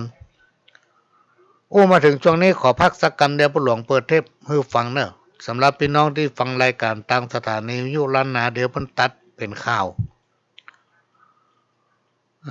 สัก7 นาทีก็มาปะกันใหม่ช่วงนี้หลวงขอพักกำหนึ่งจะเปิดเทปเก่าให้ฟังเนอะพี่น้องท่านผู้ฟังเชิญรับฟังครับวิทยุพระพุทธศาสนาแห่งชาติและสังคมขึ้นเพื่อการศึกษาพุทธศาสนาและวัฒนธรรมก็มาพบปะพี่น้องท่านผู้ฟังและได้รับการอนุเคราะห์เมตตาจากท่านผู้อำนวยการสถานีวิทยุล้านนาเชียงใหม่ตั้งอยู่ตำบลช้างเผือกอำเภอเมืองจังหวัดเชียงใหม่และก็สถานีวิทยุคลื่นพัฒนาคุณภาพชีวิต FM 92.25 วัดหลวงประแดงมหาวิหารสถานีวิทยุ FM 98.75 คลื่นธรรมะของชุมชนวัดห้วยตองซักตำบลขวางเปาอำเภอจอมทองจังหวัดเชียงใหม่สถานีวิทยุวัดบุพารามคลื่นมนต์เสียงธรรม 106.25 อำเภอแม่แจ่มจังหวัดเชียงใหม่และก็ติดละลืมบ่ได้ก็ขอกราบขอบพระคุณท่านผู้อำนวยการถึง5สถานีพี่น้องท่านผู้ฟังโดยเฉพาะสถานีคลื่นพัฒนาคุณภาพชีวิต 92.25 วัดหลวงประแดงมหาวิหารท่านผู้อำนวยการคือการอนุเคราะห์นำเอาเสียงนี้เผยแพร่พี่น้องท่านผู้ฟังก็ติดตามรายการได้ถึง5สถานีพี่น้องท่านผู้ฟังแต่ว่าวันที่นั่นสถานีวิทยุล้านนาเชียงใหม่ไม่ได้ออกเนาะมีอยู่4สถานีวันที่ก็ตั้งแต่บ่ายโมงไปถึงบ่าย3 โมงส่วนวันอื่นๆกำลังหาเวลาอยู่ แล้วในปีหน้าเนี่ยพี่น้องท่านผู้ฟังถ้ามีโอกาสบุญวาสนานักก็จะไปนั่งอู้ที่บ้านปุ้นห้วยบอนตำบลแม่ปงอำเภอดอยสะเก็ดอาจจะลองเอาสัญญาณไปตั้งไว้ที่บ้านห้วยบอนปุ้นในปีหน้าก็เนอะจะลองอู้กับท่านผู้อำนวยการอยู่ปีนี้ก็มาฟังกันอีกก่อนดำเนินรายการโดยก็กับผมประหลวงสว่างท่าดินจันทร์ประธานเครือข่ายกองทุนแม่ของแผ่นดินจังหวัดเชียงใหม่และ8จังหวัดภาคเหนือรองประธานศูนย์ประสานงานกองทุนแม่ของแผ่นดินแห่งชาติประธานคณะที่ปรึกษาผู้ตรวจราชการภาคประชาชนด้านต่างๆของจังหวัดเชียงใหม่ก็มาพบปะพี่น้องท่านผู้ฟังเป็นประจำทุกวันเสาร์ตั้งแต่เวลา4 โมงถึง6 โมงแมลงก็นำมาสาระสัปปะพี่น้องท่านผู้ฟังมาโอ้มาเล่าสู่กันฟังถ้าเราไม่ได้ทำบุญร่วมกันมาตั้งแต่ในอดีตชาติเราไม่ได้เป็นพี่เป็นน้องไม่ได้เป็นญาติไม่ได้ทำบุญร่วมกันมาแต่ชาติปางก่อนชาตินี้พบนี้เราย่อมจะไม่ได้พบได้ปะกันเพราะฉะนั้นพี่น้องท่านผู้ฟังเป็นเสมือนญาติเป็นเหมือนพี่เหมือนน้องเขาถึงได้ฟังน้ำเสียงเสียงปากถึงแม้ว่าไม่ได้ปะได้พบกันก็ต้องขอสุมาภัยกับลายกับเฟซเนื้อพี่น้องท่านผู้ฟังมันนักหนาปาป้านเกินล่ำไป วันนี้มันได้พอไปสักคนวันหนึ่งมันมีเป็นปันน่ะพี่น้องท่านผู้ฟังก็ลองคิดพอ8จังหวัดภาคเหนือมีกี่อำเภอไม่กี่มี8จังหวัดละแต่ละจังหวัดมีกี่อำเภอและหมู่บ้านกองทุนแม่ของแผ่นดินก็มีเป็นปันน่ะถึงภาคเนี่ย รายส่วนตัวมลบเพื่อนฝูงเนี่ยเฟซทำซ้ำให้พี่น้องท่านผู้ฟังบางกลุ่มกลุ่มหากิ๊กกลุ่มอันนั้นอันนี้มีเป็นร้อยเป็นพันเป็นหมื่นเพราะฉะนั้นวันหนึ่ง1,000-2,000เนี่ยก็สามารถที่ดูได้มีเวลาบับพอพี่น้องท่านผู้ฟังเนื่องจากว่าเวลามันจำกัดไม่ได้ไปไหนแต่ไม่ได้ย่าแต่ว่าทำนั่นทำนี่มีภารกิจอยู่ตลอดไม่ได้อยู่ได้ยั้งตั้งแต่ตี 5มาละพี่น้องท่านผู้ฟังวางอันนั้นกับเปียนนี้จับอันนั้นกับเปียนนี้แล้วก็บ่ค่อยไปไหนตอนนี้นะเพราะกลัวอย่างที่ว่านะก็มันมักตับมักปอด เวลาโลก5เนี่ยในสมัยก่อนพุทธกาลพี่น้องท่านผู้ฟังพญาเจ้าเมืองสั่งเสนาอามาตย์ทหารถึงเมืองหรอกเพื่อออกไปซ่อยับตัวคืดว่าตัวคืดเนี่ยมันอยู่ที่ไหนมันเป็นจะได้ลงบ้านลงเมืองเขากินไก่เสี่ยงเป็นเหล้ากินสัตว์เลี้ยงเป็นเหล้าถ้ามันไม่ได้กินสัตว์มันก็ลงใส่ละอ่อนลงใส่คนเป็นเมื่อยเป็นไข้เป็นเปิดเป็นเหลืองเปิ้นห้องว่าตัวคืดพญาเจ้าเมืองสั่งเฮือเสนาอามาตย์ตึงเมืองนะพี่น้องท่านผู้ฟังเฮือไปซ่อหาแล้วยับตัวคืดมาได้ถ้าสู่ทั้งหลายยับมาบ่ได้ต้องถูกตัดหัวลง นะเพราะว่าจะเป็นเสนาอามาตย์ทหารราชบริพันธ์กับต้องปากันออกจากปั้นจากเมืองพี่น้องท่านผู้ฟังพกพาอาวุธเต็มอัตราละ เพื่อไปซ่อหาตัวคืดไปตั้งเหนือกำปะตั้งใต้กำปะจนแขวงเมืองตัวเก่าไปเมืองตำใกล้ตำหิมกำหมีซ่อหาตัวคืดบ่ปะ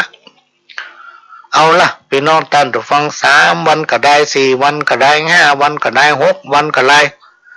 ปีกบ้านปีกเมืองก็ไม่ได้คือพระเจ้าพญาเจ้าเมืองสั่งให้ยับตัวคืดมาให้ได้ถ้ายับมาบ่ได้สู่จะโดนตัดคอเนาะ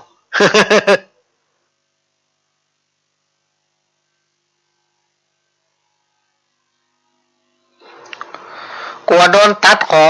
ปีกบ้านปีกเมืองบ่ได้กับปากันเข้าพยังป่าหิมพานต์โอ้พระฤาษีหันแปลกอกแปลกใจว่าโอ้ทหารยังมากันเป็นบ่ฮู้กี่ร้อยกี่พันคนเต็ ต็มป่ามาถึงตั้งเหนือตั้งใต้ตั้งหน้าตั้งหลังมันมีอย่างเกิดขึ้นก้าเนาะ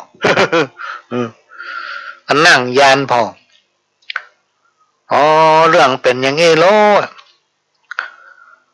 เสร็จแล้วก็มีปุโรหิตเข้าไปหาเข้าไปเฝ้าไปกราบไปไหว้พระฤาษีบอกว่าที่ข้าเจ้าตั้งหลายปากันมาในวันนี้เพราะว่าออกบ้านออกเมืองมาได้จะครบ7 วันวันพุธเนี่ยบ่สามารถที่ปิดเข้าในบ้านในเมืองได้เนื่องจากว่าพญาเจ้าเมืองสั่งมายับขืดยับตัวขืดได้6 วันละไปตำบ้านตำเมืองข้างเคียงนี่มันกำหมีไปทั่วบ้านตั้งเหนือตั้งใต้ไปมาหมดซอกโค่นมาหมดมันมีตัวคืด ก็เลยมาหูอย่างเงี้ยได้เข้าบ้านเข้าเมืองก็บ่ได้ถ้าเอายับตัวคืดบ่ได้พญาเจ้าเมืองจะตัดหัวหมดเนาะปลดออกจากทหารอามาตย์บ่พอจะตัดคอด้วยทำนะพระฤาษีก็มานึกใจว่าโอ้ถ้าเฮาบ่ช่วยทหารอย่างตั้งหลายเหล่านี้ก็จะต้องมีอันเป็นไปพระฤาษีก็เลยออกอุบายเอาอย่างนี้ก็แล้วกันวันพรุ่งนี้ตอนเจ้ามืดไปหาบอกไม้ไผ่บอกไม้ไล่ไม้ไผ่เนี่ยมาบอกหนึ่งมันถังข้อเนอะปิดข้อ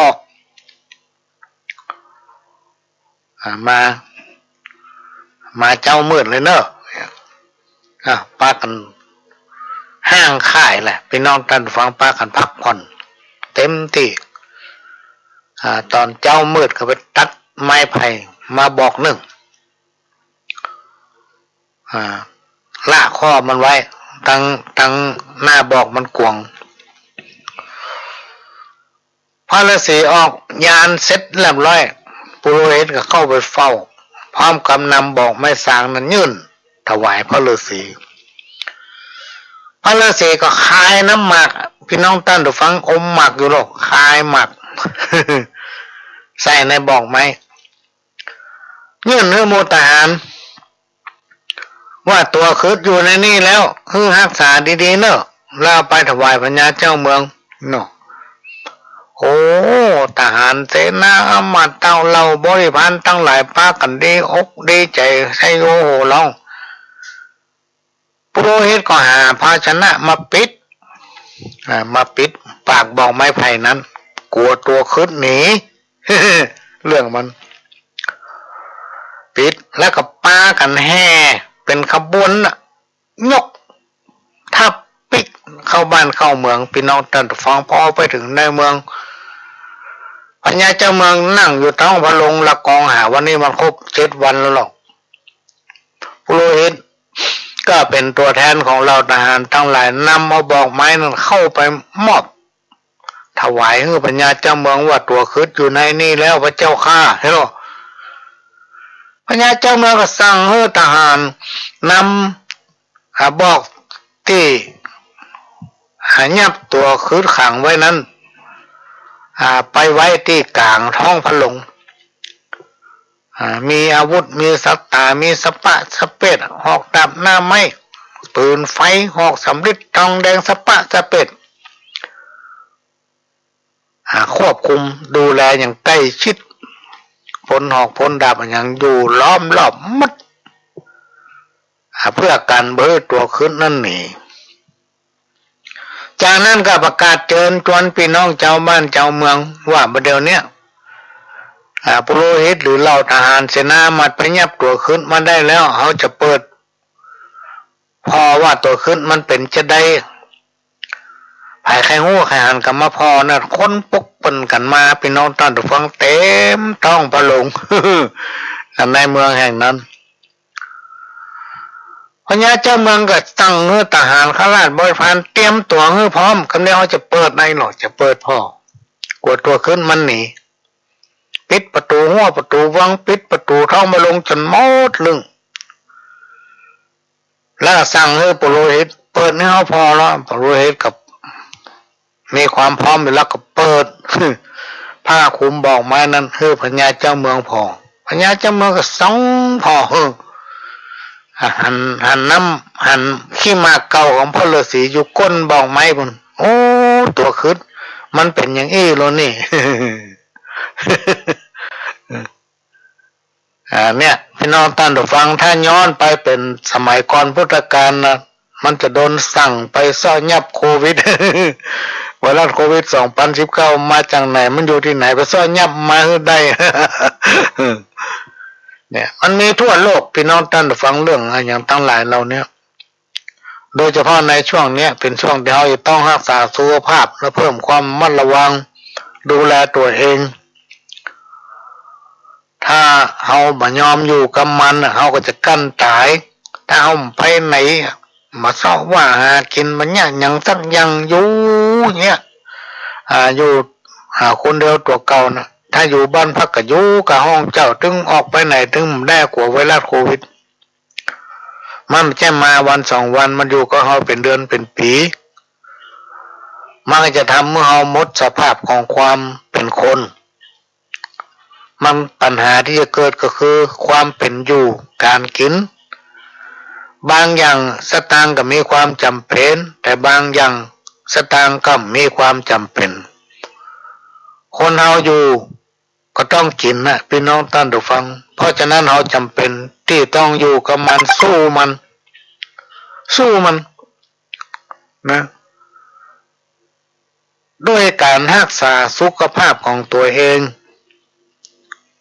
เวลาจะไปหันไปนี่ก็ใส่แมสเนี่ยมาหันเนี่ยนะใส่แมสเนี่ยมันล้างมือด้วยแก้วด้วยสบู่ด้วยอะไรอย่างก็แล้วแต่ที่ท่านสะดวกกินน้ำนักกินน้ำอุ่นนะทำให้สุขภาพของตนเองแข็งแรงสมบูรณ์พ้นจากภัยทั้ง5เปิ้นรณรงค์ให้ฉีดวัคซีนเพื่อป้องกันเพื่อ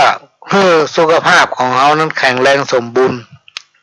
มีภูมิต้านทานกับไวรัสโควิดได้ก็คือประสิทธิ์เห็นเนอะประสิทธิ์เนี่ยนะ1 ในล้านพี่น้องท่านฟังเต็มมีปัญหาตามที่เขาได้ติดตามข่าวแต่ถ้าสุขภาพร่างกายเขาแข็งแรงสมบูรณ์ปัญหามันก็มีเนี่ยประหลวงก็เลยซีนมาละอันนี้ก็เป็นเรื่องที่นำมาเล่ามาสู่กันฟังบุญเป็นเงาเฝ้าติดตามบุญเป็นมิตรในทุกที่บุญคอยช่วยเหลือเอื้ออารีบุญทำให้พ้นราคีปลอดจากโรคภัยนะเนี่ยพี่น้องท่านผู้ฟังทั้งหลายก็ให้สอนลูกสั่งหลานให้ทำแต่ความดีงามให้เป็นคนจิตใจงามให้เป็นคนจิตใจดีดูแลตนเองฮักตัวเก่ามาถ้าไปว่าอย่างให้ไผสิ่งไหนที่บ่ดีจะไปสิ่งไหนที่บ่ดีว่าจะไปว่าเพราะมันจะเกิดภัยกับตนเองมันจะเกิดการเข้าใจผิดจะเกิดการทะเลาะเบาแวงในสังคมชุมชนโบราณเปิ้นบอกว่าไม้ต้นเดียวบ่เป็นกอตอต้นเดียวบ่เป็นเหล้าในสังคมชุมชนที่ไหนก็แล้วแต่พี่น้องท่านผู้ฟังเฮาบ่สามารถที่อยู่คนเดียวได้ในโลกมนุษย์นี้เฮาอยู่คนเดียวบ่ได้เมื่อเฮาบ่สามารถที่อยู่คนเดียวได้เนี่ยพี่น้องท่านผู้ฟังเฮาจะต้องมีหมู่มีพวกมีคนรู้จักจะต้องมีเพื่อนมีฝูงมีที่ปรึกษาเป็นแม่หญิงก็ต้องมีพ่อใจเป็นพ่อใจก็ต้องมีแม่หญิงเป็นคู่ผัวตัวเมียเปิ้นเฮาว่าครอบครัวจะต้องสร้างตัวเก่าเพราะฉะนั้นก็ให้อยู่ไปตามหน้าที่ของภัยของมันสร้างความสมานฉันท์บ้านเฮาเมืองเฮาเนี่ยต้องการความรักความสามัคคีบ้านเฮาเมืองเฮาต้องการความอบอุ่น พี่หูสองน้องหูหนึ่งเพื่อนำเอาธรรมะเนี่ยพี่น้องท่านผู้ฟังซึ่งมันเป็นคำสั่งสอนขององค์พระสัมมาสัมพุทธเจ้าองค์พระสัมมาสัมพุทธเจ้านั้นเป็นพระศาสดาเอกของโลกทั่วโลกยอมรับพี่น้องท่านผู้ฟังว่าศาสนาพุทธของเรานั้นสอนให้คนเป็นคนดีสอนให้คนทั้งหลายฮักกันสอนให้คนทั้งหลายอยู่กันเหมือนพี่เหมือนน้องขนาดเป็นพี่เป็นน้องบ่เปิ้งป้าอาศัยบ่ถูกกันเนี่ยแล้วคนอื่นน่ะพี่น้องท่านผู้ฟังมันจะไม่มีความจริงใจเหมือนพี่เหมือนน้องนะหายากหาไม่ได้แล้วเพราะฉะนั้นในฐานะที่เฮาเป็นเจ้าพุทธเปิ้นสอนพี่น้องท่านผู้ฟังครูบาอาจารย์เถระแม้แต่พระธรรมมันเป็นคำสั่งสอนขององค์สัมมาสัมพุทธเจ้าเปิ้นสอนให้คนมีความกตัญญูกตเวทิตาคุณ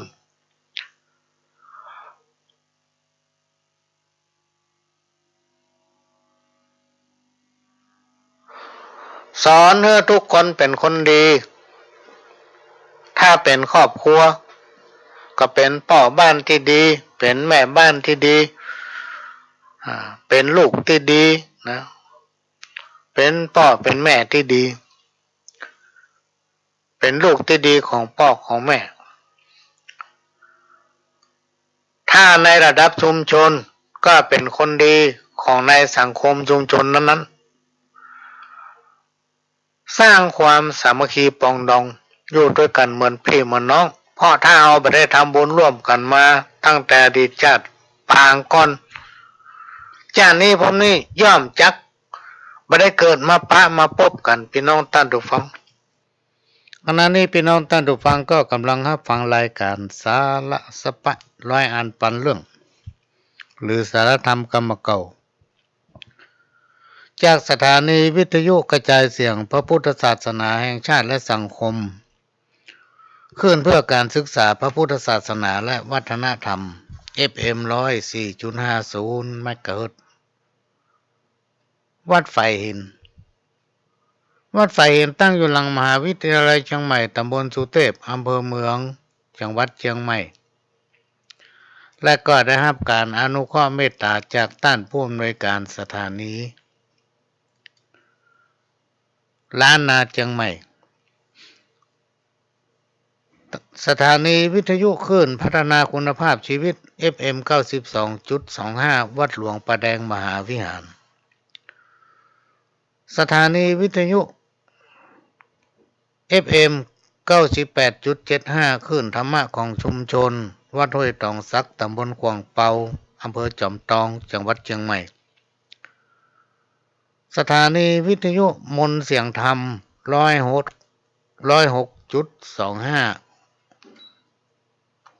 วัดบุพารามอำเภอแม่แจ่มจังหวัดเชียงใหม่พี่น้องท่านผู้ฟังสามารถรับฟังรายการนี้ได้พร้อมกันถึง5สถานีสถานีวิทยุที่ท่านกำลังรับฟังอยู่นี้เป็นของท่านผู้ฟังทุกท่านต่างก็เป็นเจ้าของที่เราจะต้องช่วยกันทนุบำรุงพี่น้องท่านผู้ฟังเป็นการน้ำกาไฟอย่างของวัดไฟหินเนี่ยเป็นแม่ค่ายลักที่เผยแพร่และก็ลิงก์สัญญาณไปหลายที่หลายแห่งค้นหาธรรมะสาระดีๆมาออกอากาศให้พี่น้องท่านผู้ฟังได้รับฟังกันมีการเผยแพร่ภาพและก็เสียงไปทั่วโลกสามารถฟังรายการย้อนหลังได้อยู่ที่ไหนก็ฟังได้ทั่วโลกพี่น้องท่านผู้ฟัง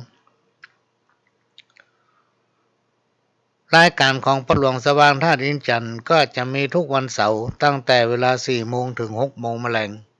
และก็วันอาทิตย์บ่ายโมงถึงบ่าย 3 โมง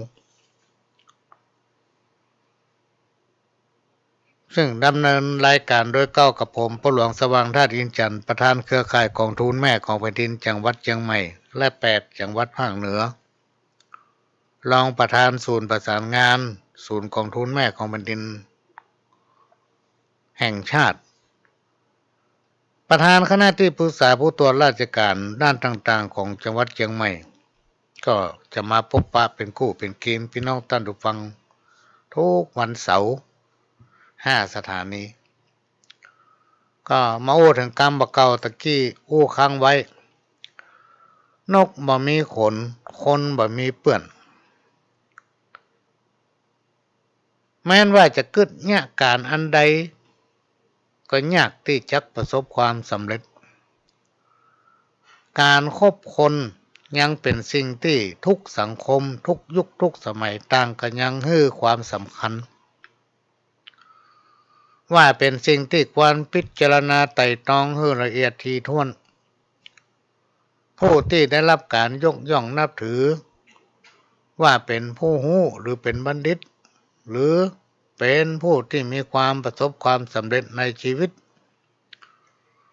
บุคคลประเภทที่กล่าวมานี้มักจะมีคุณสมบัติสำคัญข้อหนึ่งก็คือมีความรู้และก็รู้จักแยกแยะเป็นผู้ที่มีความสุขุมรอบคอบการเลือกคบคนคบหาสมาคมกับเพื่อนกับฝูงหรือว่าคนทั่วไปยังเป็นคำสั่งสอนเป็นคำแนะนำสำคัญที่พ่อแม่ครูบาอาจารย์ปู่ย่าตายายมักจะสอนลูกสอนหลานหรือคอยเตือนสติว่าจะคบหาสมาคมกับไผเป็นเพื่อนบอกว่าจะเป็นเพื่อนร่วมข้างหรือเป็นเพื่อนร่วมคิดเป็นเพื่อนทุกด้านก็ต้องคอยพอกันไปเหมือนจะไปพึ่งทอดสนิทไว้วางใจจนเกินไปเดี๋ยวจะเกิดการผิดฝังพอผิดฝังมาก็จะทำให้การดำเนินชีวิตของตัวเองนั้นสะดุดการประกอบกิจการใดก็ตามไม่ว่าจะเป็นกิจการใหญ่หรือกิจการน้อยหากเนี่ยคนเดียวเพียงลำพังเนี่ยพี่น้องท่านผู้ฟังบ่มีเพื่อนบ่มีฝูงบ่มีมิตรสหายบ่มีหมู่หรือบ่มีผู้ร่วมงานคอยให้คำปรึกษาแนะนำช่วยเหลือกิจการนั้นๆก็ยากที่จะประสบความสำเร็จผลที่จะได้รับสิ่งที่ง่ายก็จะกลายเป็นยากสิ่งใดที่มันจะบวยกลับกลายเป็นจ้าครูบาอาจารย์ท่านได้กล่าวไว้ว่าการงานที่มีประสิทธิภาพนั้นจำเป็นจะต้องมีมิตรสหายหรือผู้ร่วมงานที่ดีหากได้มิตรสหายดีก็จะพาไปสู่ความสำเร็จและความรุ่งเรืองเจริญก้าวหน้าแต่ถ้าหากได้มิตรสหายที่บดีความล่มโจมความหายนะก็จะมาปลายหน้าแน่นอนยากที่จะหลีกเลี่ยงได้มิตรที่ดีเป็นมิตรที่ต่างฝ่ายต่างก็เอื้อเฟื้อประโยชน์กิจการนั้นๆต่อกันบ่มีไผคนใดจะอยู่ในโลกนี้คนเดียวได้อย่างแน่นอนพี่น้องท่านผู้ฟังความร่มเย็นเป็นสุขจะเกิดขึ้นด้วยความสามัคคีและความเสียสละในสมัยพุทธกาลสิงสารสัตว์อู้ได้พี่น้องท่านผู้ฟังในการครั้งหนึ่งพระโพธิสัตว์เกิดเป็นพญาเนื้อมีผิวพรรณวรรณะที่งดงามดุจดั่งทองคำมีนางเนื้อเป็นสีภรรยาที่น่ารักปกครองบรรดาฝูงสัตว์ทั้งหลายประมาณ8,000 ตัวอาศัยอยู่ยังป่าแห่งหนึ่งมีอยู่วันหนึ่งพี่น้องท่านผู้ฟังก็ได้ปลาบริวารออกหากินในขณะที่เดินเสาะหากินอยู่ในป่านั้นเท้าของพญาก็ไปติดกับบ่วงของนายพรานแม้นว่าพญาเนื้อจะพยายามดิ้นอย่างใดก็หลุดออกจากบ่วงบ่ได้บ่วงก็ลัดเข้าติกเกิดความเจ็บปวดและทรมานเป็นอย่างนัก จึงห้องเอิ้นบอกเฮือบรรดาสัตว์เนื้อทั้งหลายเราติดบ่วงแล้วขอให้พวกท่านทั้งหลายจงพากันหนีไปหมู่สัตว์ทั้งหลายเมื่อได้ยินเสียงเอิ้นบอกต่างกับพากันวิ่งหนีไปอย่างบ่คิดชีวิตส่วนนางเนื้อซึ่งเป็นภรรยาเป็นภรรยาของพญาเนื้อโพธิสัตว์บ่ได้วิ่งหนีไปไหนพี่น้องท่านผู้ฟังก็กราบมายืนติดบ่วงอยู่ใกล้ที่บ่วงที่สามีของตัวเองติดบ่วงร้องร่ำให้คำควรว่าเจ้าพี่บ่ต้องกลัวน้องจะอยู่เป็นเพื่อนเจ้าพี่ถ้าเจ้าพี่ตายก็จะขอตายไปด้วยน้องจะอ้อนวอนให้นายพรานหันใจปล่อยพวกเขาไปถ้านายพรานเข้ามาหันใจน้องจะขอตายแทนพี่แล้วก็ยืนเคียงข้างกู้กับสามีเวลาผ่านไปเขานายพรานก็เดินมาถือหอกเข้ามานางเนื้อก็เอิ้นหานายพรานแล้วก็ร้องให้น้ำตาไหลแทบประยุทธ์แล้วก็บอกกับนายพรานว่าท่านนายพรานผู้เจริญสามีของข้าพเจ้าเป็นพญาเนื้อเพียบพร้อมด้วยศีลและมารยาทที่ดีงามปกครองเหล่าบรรดาหมู่สัตว์เนื้อ8,000 ตัวก่อนที่ท่านนายพรานผู้เจริญจะฆ่าเขาข้าขอให้ท่านนายพรานผู้เจริญจงฆ่าข้าพเจ้าให้ตายเสียก่อนเถิดนายพรานได้ยินพี่น้องท่านผู้ฟังนายพรานถึงกับตกตะลึงและรู้สึกตื่นตันใจคิดและลำพึงในใจว่าแม้แต่คนมนุษย์คนเฮาทั้งหลายเนี่ยยังบ่มีไผเสียสละชีวิตให้กับกันเลยมีไผเสียชีวิตให้กับกันและกันบ่ว่าจะเป็นเพื่อนเป็นฝูงบ่ว่าจะเป็นผัวเป็นเมียเป็นพ่อเป็นแม่แต่นางเนื้อตัวเนี้ยกลับกล้าทำและก็กล้าแถมไพเราะทำเมื่อนายพรานนี่มีจิตสำนึกอยู่ในใจว่าสมควรที่เฮาจะต้องให้ชีวิตแก่สัตว์ถึงสองและได้กำนางเนื้อซึ่งเป็นภรรยาของพญาเนื้อว่าแม่เนื้อเหยนับตั้งแต่เฮาเป็นนายพรานมาเป็นเวลาเมิน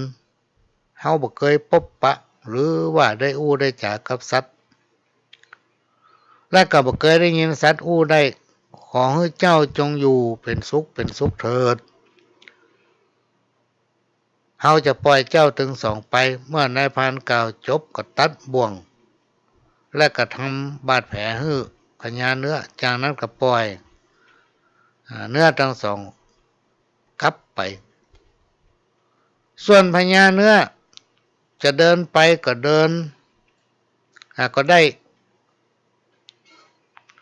แต่ยังบ่เดินเด้อก็หันกลับมาหานายพรานเนรมิตแก้วมณีดวงหนึ่งสีเหลืองอลามสวยงามมอบให้นายพราน1 ลูก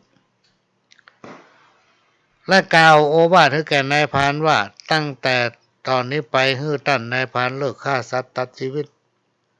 และจงทำบุญรักษาศีลให้ทานของครอบครัวของท่านนายพรานอยู่เย็นเป็นสุข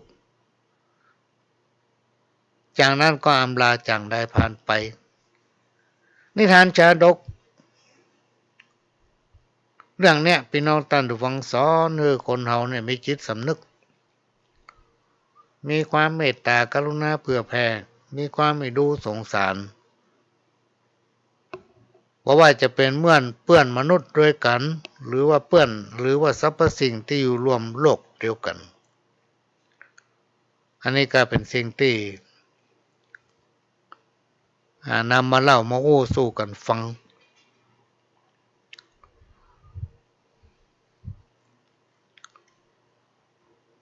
ก็จะเอาข้าวมาอ่านสักบทสองบทพี่น้องท่านผู้ฟังก่อนที่จะนำข้าวมาบอกมาเล่าก็เป็นข้าวของแม่อุ้ยอย่างนะบ้านแม่ปงบ้านแม่ปงเบิ้ลละอินดูเพิ่นถามติ๊กๆข้าวอีแม่ไม่ไหนเหียเนาะ ก็จะมาโอ้ถึงปีนี้พี่น้องท่านผู้ฟังมันปี2564นี่เปิ้นฮ้องว่าเป็นปีสลูเนาะถ้าจำบ่ผิดเนาะวันอาทิตย์เป็นวันธงชัยวันจันทร์เป็นวันอาทิตย์บดีวันเสาร์เป็นวันอุบาทวันพุธเป็นวันโลกาวินาศโบราณอาจารย์ตั้นได้กล่าวไว้ว่าปีนี้คนเกิดวันอาทิตย์จังมีบารมีโดดเด่นจังมีชื่อมีเสียงแล้วก็มักจะได้เดินทางอยู่บ่อยๆคนเกิดวันจันทร์จังมีพละกำลังประสงค์หรือคิดสิ่งใดก็จักสมใจทุกประการคนที่เกิดวันอังคารจังมีชื่อมีเสียงมีเกียรติยศจักได้ของมีค่าคนที่เกิดวันพุธจังมีข้อเน้อตามในหนังสือปักกระตือนเน้อพี่น้องท่านผู้ฟังเอามามักอู้หูฟัง เล่าให้ฟังมีคนขอว่าขอทวนนำกรรมด้วยลืมคนที่เกิดวันพฤหัสบดีจังมีโชคลาภจังมีผู้มาอุปถัมภ์ช่วยเหลือคนที่เกิดวันศุกร์จังได้สัตว์สองเท้าหรือว่าจะได้บุตรได้บริวารคนที่เกิดวันเสาร์ระวังเนอะคนอิจฉามีคนจังมีนะเขาจะใส่ร้ายป้ายสี คนที่เกิดวันเสาร์นี่จะมีข้อน้อยคือไหว้พระสวดมนต์ก่อนนอนถึงวันอะแล้วก็ถ้ามีโอกาสกระจาดน้ำวันขวัญให้เจ้ากรรมนายเวรที่เป็นคนมนุษย์ด้วยกันเนี่ยแล้วก็มีจิตวิญญาณร่อนเล่อยู่ก็ดีได้รับความสุขคือพ้นจากพ้นจากความทุกข์ทั้งหลายทั้งมวลสำหรับคนเกิดวันเสาร์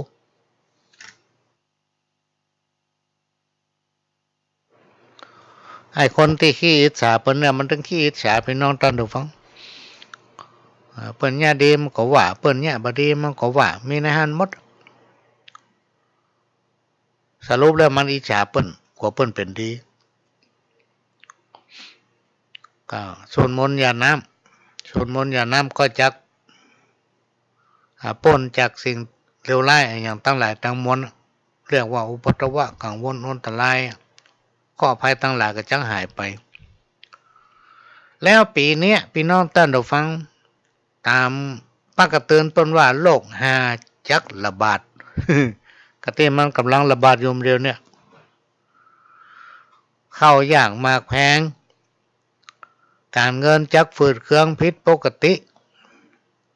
ไปเนี่ยการทำงานก็บ่ค่อยสะดวกต้องระมัดระวังเนาะเนี่ยการตัวปิดหูดังตัวมันอิดอยู่หันวันค่ำตามป้ากระเตือนบนว่านะก็จะมีการแข่งแย่งอำนาจซึ่งกันและกันโจมตีกันไปก็โจมตีกันมานะลูกกันเป็นใหญ่เนาะลูกกันมีเกียรติทั้งที่ตัวเองนะมีเกียรติอยู่แล้วก็ลูกกันเป็น มีความดีอยู่แล้วก็ปอดเลยลูกกันเป็นดีนะไผเด่นบ่ได้ไผทำดีเกินตัวน้อยบ่ได้ไผมาชื่นชมอวดคนนั้นคนนี้ดีกว่าตัวก็บ่ได้จังเปิ้นในปีเนี้ยร้ายแรงหน่อยผู้มีความดีจักเดือดร้อนผู้ที่ทำความดีเกินไปเนี่ยแทนที่จะได้ดีเนาะกลับจะเดือดร้อนว่าพี่น้องท่านผู้ฟังในหนังสือเนี่ยมันจะเข้าตำรากรรมเก่าที่ว่าแก่นตาตัวดีควักออกแล้วไปเปียเอาแก่นบกอกแห้งมายัดแต่น ถ้าเอาพบป้าคนดีเนี่ยพี่น้องท่านผู้ฟัง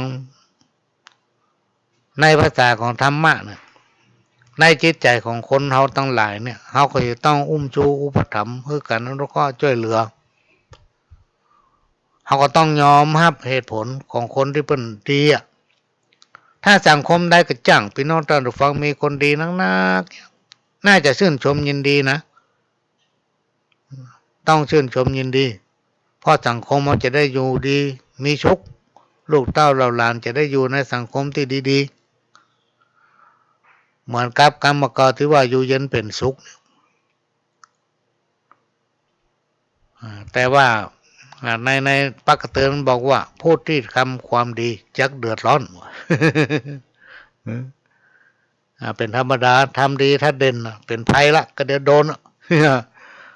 เพราะมันล้ำหน้าเปิ้นเนาะแผ่นดินจะแยกแผ่นดินจะไหวมีความวิปริตทางธรรมชาติแบบบ่เคยเป็นมาก่อนวิกฤตทางด้านการเงินจะยุ่งแบบสาหัสนะก็ให้ระมัดระวังพี่น้องตอนฟังเตี้ยมาอ่านหรือฟังนี่เปิ้นโทรมาขอว่าขอปักกระตือนปีใหม่มาอ่านให้ฟังกันเถอะ วิกฤตทางด้านการเงินจะยุ่งแบบสาหัสระวังไว้เถอะการเงินเนี่ยสำคัญนะพี่น้องท่านผู้ฟังถ้าเรามีสตางค์แล้วเราบ่จ้างใจก็เดี๋ยวมันหมดละโดยเฉพาะการเป็นหนี้เป็นสินเปิ้นเนี่ยพี่น้องท่านผู้ฟังถ้าถึงเวลาต้องได้คืนเนื้อเปิ้นบ่ว่าจะเป็นเงินอย่างโดยเฉพาะเงินหลวงเนี่ยบ้านก็เป็นเงินของแผ่นดินต้องคืนเปิ้นถ้าเอามายอมคืนมันเป็นบาปนักหนาป้านนะครับพี่น้องท่านผู้ฟังขนาดตายไปหม้อนะหกยังหับบ่ได้ล่ะ เพราะมันกินเงินแผ่นดินนะแล้วมันยังมีเรื่องอื่นมาแทรกกันนะเพิ่นว่าให้ระวังเรื่องทางด้านการเงินจะยุ่งยากแบบสาหัสไผที่ชอบไปยืมสตางค์เพิ่นยืมแล้วบ่ใช้เอาไปใช้เนาะแล้วอันใดที่ทางโลกมนุษย์ในยุคปัจจุบันบอกว่ามันผิดกฎหมายอย่างร้อยละ20เนี่ยเปิ้นห้ามประกาศติ๊กๆว่าจะไปเอาเนาะร้อยละ20เนี่ยโดยเฉพาะทางเฟซทางไลน์ก็นักบอกว่าสามารถกู้ได้เลยภายใน5 นาทีพี่น้องท่านฟังมันอยู่ที่ไหนบ่ฮู้เฮายืมมัน10 บาทมันหักไว้ละ2 บาทเฮาได้8 บาท และต้องส่งใจมันถึงวันสมมติยืมปันก็ใช้วันละ200ยืมหมื่นก็ต้องได้นะดีๆมันโกงหมดแท้มั้ยก็แล้วมีเงินใจให้เปิ้นมาลุมทำร้ายร่างกายพี่น้องท่านฟังพ่อข้าวหั่นก็เปิ้นนึกว่ามันบ่ดีก็ไปยุ่งอยู่อันนี้มีคนแจ้งมาขอพระหลวงเอาปักกระตือนปีใหม่มาอ่านทำคำเนอะแล้วก็เน้นคำเตอะไอ้โน่อินดูบางคนหน้าแห้งโน่ หน้าแห้งวันค่ำจะกล้าจะขายยังก็บ่ค่อยมีกำลังใจเนี่ยเพราะบ่มั่นใจว่าวันนี้จะมีตังค์คือเปิ้นก่อไอ้โลกเขาโทรมาบอกนะนี่เจ้าพระหลวงมาอู้คนเดียวเนอะผู้คนจะก่อนี่และจังมีเจ้าต่างบ้านต่างเมืองทะลักเข้ามาแทรกแซงก็คือมาซ่อนแยกการทำงานพี่น้องท่านผู้ฟังลองสังเกตพอเถอะในช่วงวิกฤตถึงวันนี่นะต่างบ้านต่างเมืองนี่เข้าบ้านเข้าเมืองเข้ามานักขนาดเลยแต่ไม่ใช่ว่าเปิ้นลักมาคนเดียวนะก็คือคนของเฮาเนี่ยไปเอาเปิ้นมา จะไปตรวจเปิ้นได้ไปซ่อหาเปิ้นมาเองก็ลองพอข่าวในทีวีกับพี่น้องท่านผู้ฟังบางทีไปหาเปิ้นมาเป็น2 ลำรถพวกเนี้ยล่างมาปล่อยหั่นปล่อยนี่ให้เขาซ่อนแยกการทำงานเฮาไปโทษไผต้องโทษคนเฮาตัวเปิ้นมาแทรกแซงก็คือมาซ่อนแยกการทำงานบ้านเฮาแทนที่เปิ้นจะขุดหลุมเสาหั่นเนี่ยเฮาจะได้ไปเนี่ยบ่ได้เนี่ยสักกรรมพี่น้องต่างประเทศเอาไปนี่เป็นต้นถ้าเอาเลือกการเรื่องงานพี่น้องท่านผู้ฟังจำมีกินเพราะอย่างมันถึงจำมีกินเพราะเมาเลือกการเรื่องงานหรอกเพิ่นถามย่าหยังมาช่วยย่านี่นั่นน้อยบึดจะสตางค์เฮ้อนะจะจ้างเท่าใดหา300เนาะมันเนี่ย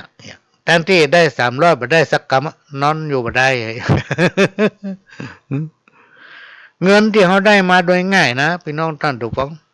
มันจะเสียไปโดยง่ายเงินหรือว่าสตางค์ที่เขาได้มาโดยยากมันก็จะใช้จ่ายโดยยากเพราะมันได้มาโดยยากยิ่งถ้าไปกดไปโกงจุหลอกเอาของเปิ้นมานะพี่น้องท่านฟังบัดถ้าข่อยมันต้องอยู่กับมันเหมือนกระเดือมันหายละ ไปหมดเสี่ยงหมดเก็บบ่อยู่และบาปกรรมเต็มไปกดไปโกงไปทุจริตไปโลภไปเอาของเปิ้นมาไปจุไปไล่เปิ้นมาเนี่ย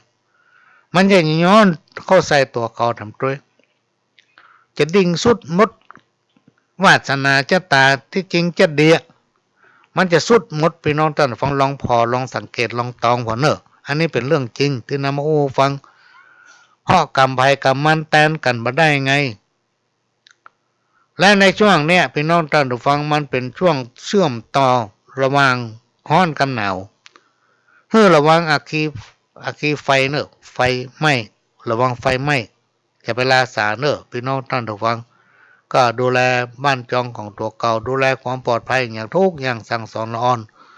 ดูแลละอ่อนให้ดีนะจังมีการแต่งฮักในเรื่องผลประโยชน์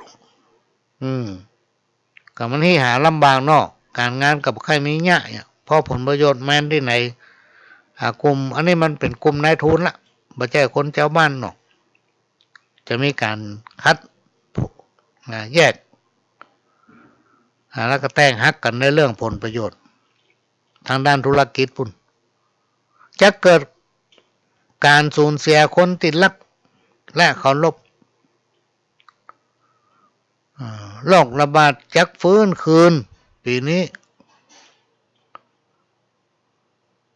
เนี่ย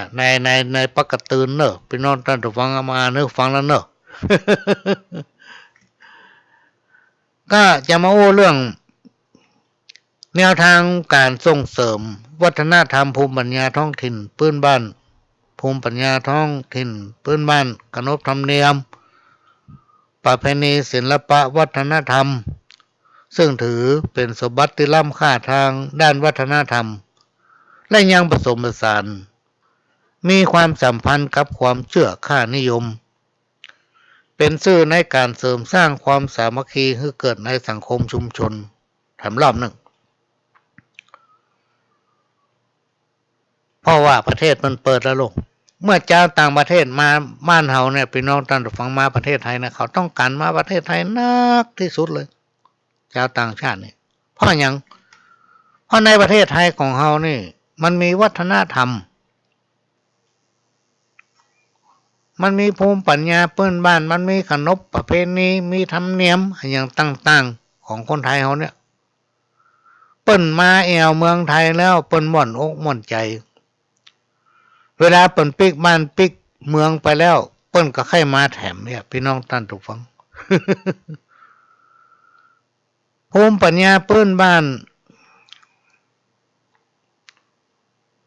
ขนบธรรมเนียมประเพณีวัฒนธรรมเริ่มมีความเข้าใจและนำปฏิบัติแบบคาดเคลื่อนทั้งที่คุณค่าของภูมิปัญญาขนบธรรมเนียมประเพณีเป็นเอกลักษณ์ในระดับสังคมชุมชนหมู่บ้านตำบลอำเภอจังหวัดรวมไปถึงภาคต่างๆอันนี้ที่เมื่อ2 วันก่อนมีคนโทรหาพ่อหลวงว่าคนที่เปิ้นลวกคนที่เปิ้นฉลาดคนที่เปิ้นหูมีประสบการณ์นั้นผมบอกกลัวนะพ่อหลวงผมกลัวคนลวกคนที่มันหูบัดแต้ เปิ้นห้องว่าคนหูบัดแต้คนเหงาแล้วอวดลวกมันเอาไปทำในสิ่งที่ผิดเอาไปสื่อในสิ่งที่ผิดมันก็เลยทำให้เสื่อมในอนาคตได้กับหมู่18 มงกุฎ20 มงกุฎเนี่ยที่เอาขนบธรรมเนียมประเพณีเนี่ยกิจกรรมอย่างต่างๆเนี่ยพิธีกรรมพิธีอย่างเนี้ยไปหากินแล้วไปทำในสิ่งที่บดีที่จริงของเปิ้นดีคนเอาไปทำบดีเปิ้นโทรมาแต่ว่าขอพ่อหลวงย้ำกันเนอะให้มาร่วมกัน ส่งเสริมฟื้นฟูขนบธรรมเนียมวัฒนธรรมให้มีคุณค่าเพราะว่าสิ่งทั้งหลายที่กล่าวมานั้นเป็นสิ่งที่มีคุณค่าในอดีตและก็ช่วยกันค้นหาสืบหาส่งเสริมนะให้มันมีคู่กับสังคมชุมชนหมู่บ้านต่อไปนะเพื่อลูกเพื่อหลานเพื่ออย่างเขาประเดี๋ยวนี้เขาอายุต้นใดละพี่น้องท่านผู้ฟังเขาจะอยู่ไปทำกี่ปี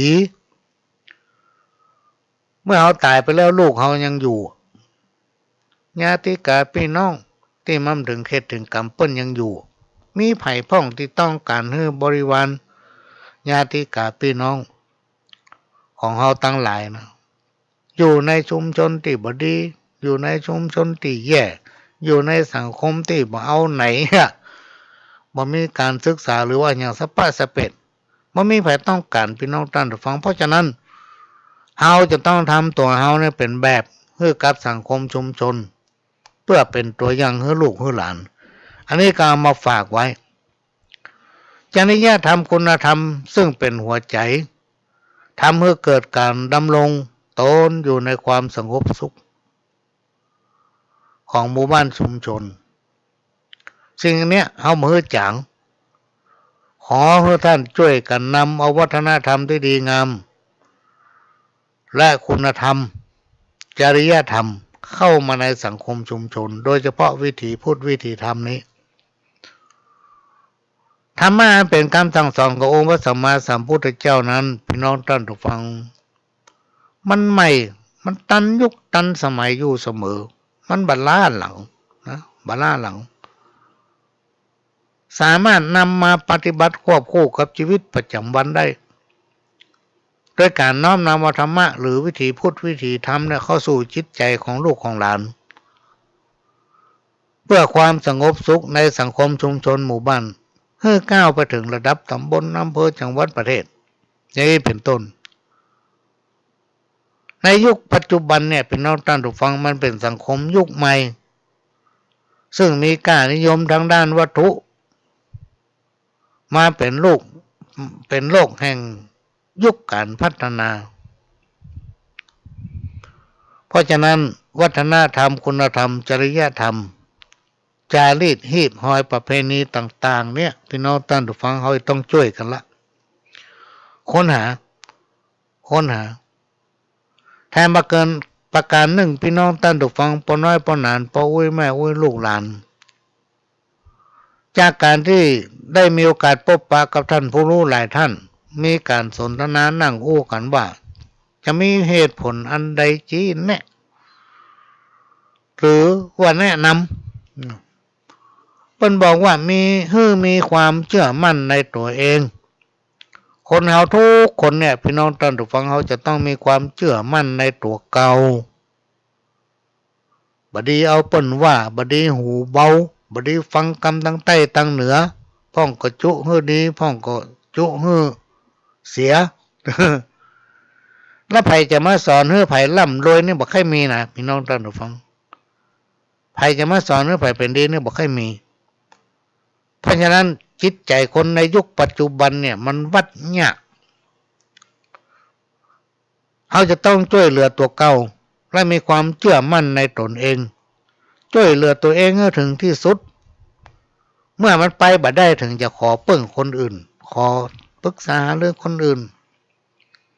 ประการสำคัญที่สุดก็คือจะต้องมีความอดทนอดกลั้น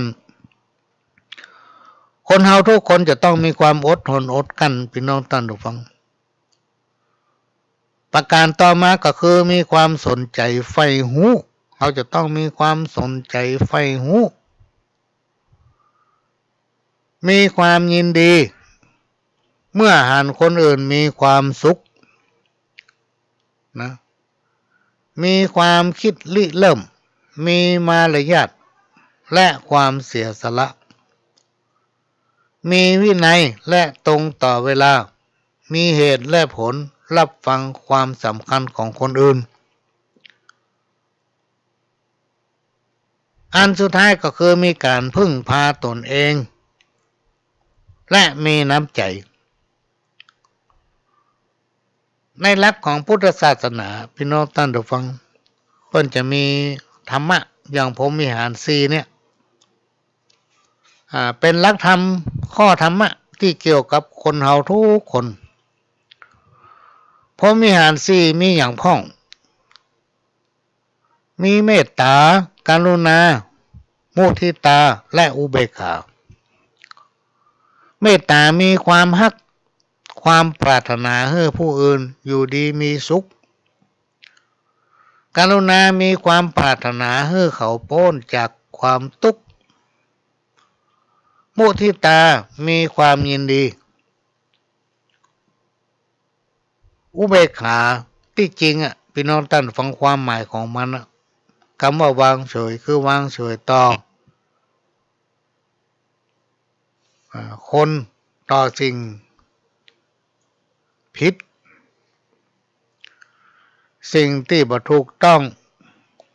ควรจะแนะนำหรือว่าจัดการให้มันถูกต้องยุติธรรมบ่เล่นพักบ่เล่นพวกบ่เอียงไปทางซ้ายบ่เอียงไปทางขวาสรุปง่ายๆก็คือการวางตัวเป็นกลางนั่นเองถ้าเฮามายุ่งอย่างสักอย่างก็เสยหมดอย่างก็เสยหมดเรื่องละอ่อนเรื่องเขาก็บ่ถูกต้องนะพี่น้องท่านผู้ฟังเพราะฉะนั้นเราต้องมีความคิดอันไหนที่มันบ่ดีถ้าเฮาวางเฉยมันก็บ่ได้นะ ก็ต้องบอกต้องเตือนเขาอันไหนที่มันดีก็ปล่อยมันทำดีไปอาจจะส่งเสริมอย่างใดก็ส่งเสริมไปนี้ไม่ใช่ว่าเฉยเหี้ยตามเรื่องเขาเถอะเนี่ยถ้าร่วมด้วยช่วยกันนะพี่น้องท่านผู้ฟังมันจะมีความเจริญรุ่งเรืองขนาดไหนอันนี้จากประสบการณ์นะสมัยก่อนพ่อหลวงนี่โดนมาเต็ม 100% 1,000% เลยถึงวันนี้จนไปไหน ถึงมาใครป้าไปสักคนเพราะคนมันบ่ค่อยมีความจริงใจในปี 2540 เนี่ยสมัยสวนสุขภาพบ้านตาดล่องขี้ควายเนี่ยพ่อหลวงถูกเปิ้นจะทำร้ายสปะสเปดเปิ้นจะฆ่าหัวอย่างได้มีมดตอนนั้นมันเป็นเนื้องอกซึ่งมีนายทุนมาโลภมาเอาคนผู้รู้หลายๆคนแทนที่เข้ามาช่วยส่งเสริมเพื่อเอาเกาะแม่น้ำปิงเนี่ยคืนมาเป็นสาธารณะเพื่อให้ชาวบ้านประชาชนใจประโยชน์ร่วมกันกับเฉยจังมันเฮามายุ่งกับมันจิเปิ้นฆ่าเฮาติ๊กๆในเปิ้นเฮาว่ากินหลายตายคนเดียวและในที่สุดมันก็แจ้งไปสักคนตกเป็นของส่วนรวมถึงวันนี้ก็มีกิจการมีการขายก๋วยเตี๋ยวมีอย่างทำให้มีรายได้มีบ้านมีร้านกาแฟมีนั่นนี่ว่าใจศูนย์เรียนรู้ละเพราะว่าพ่อหลวงเกษียณแล้วพ่อหลวงไม่ได้ทำแล้ว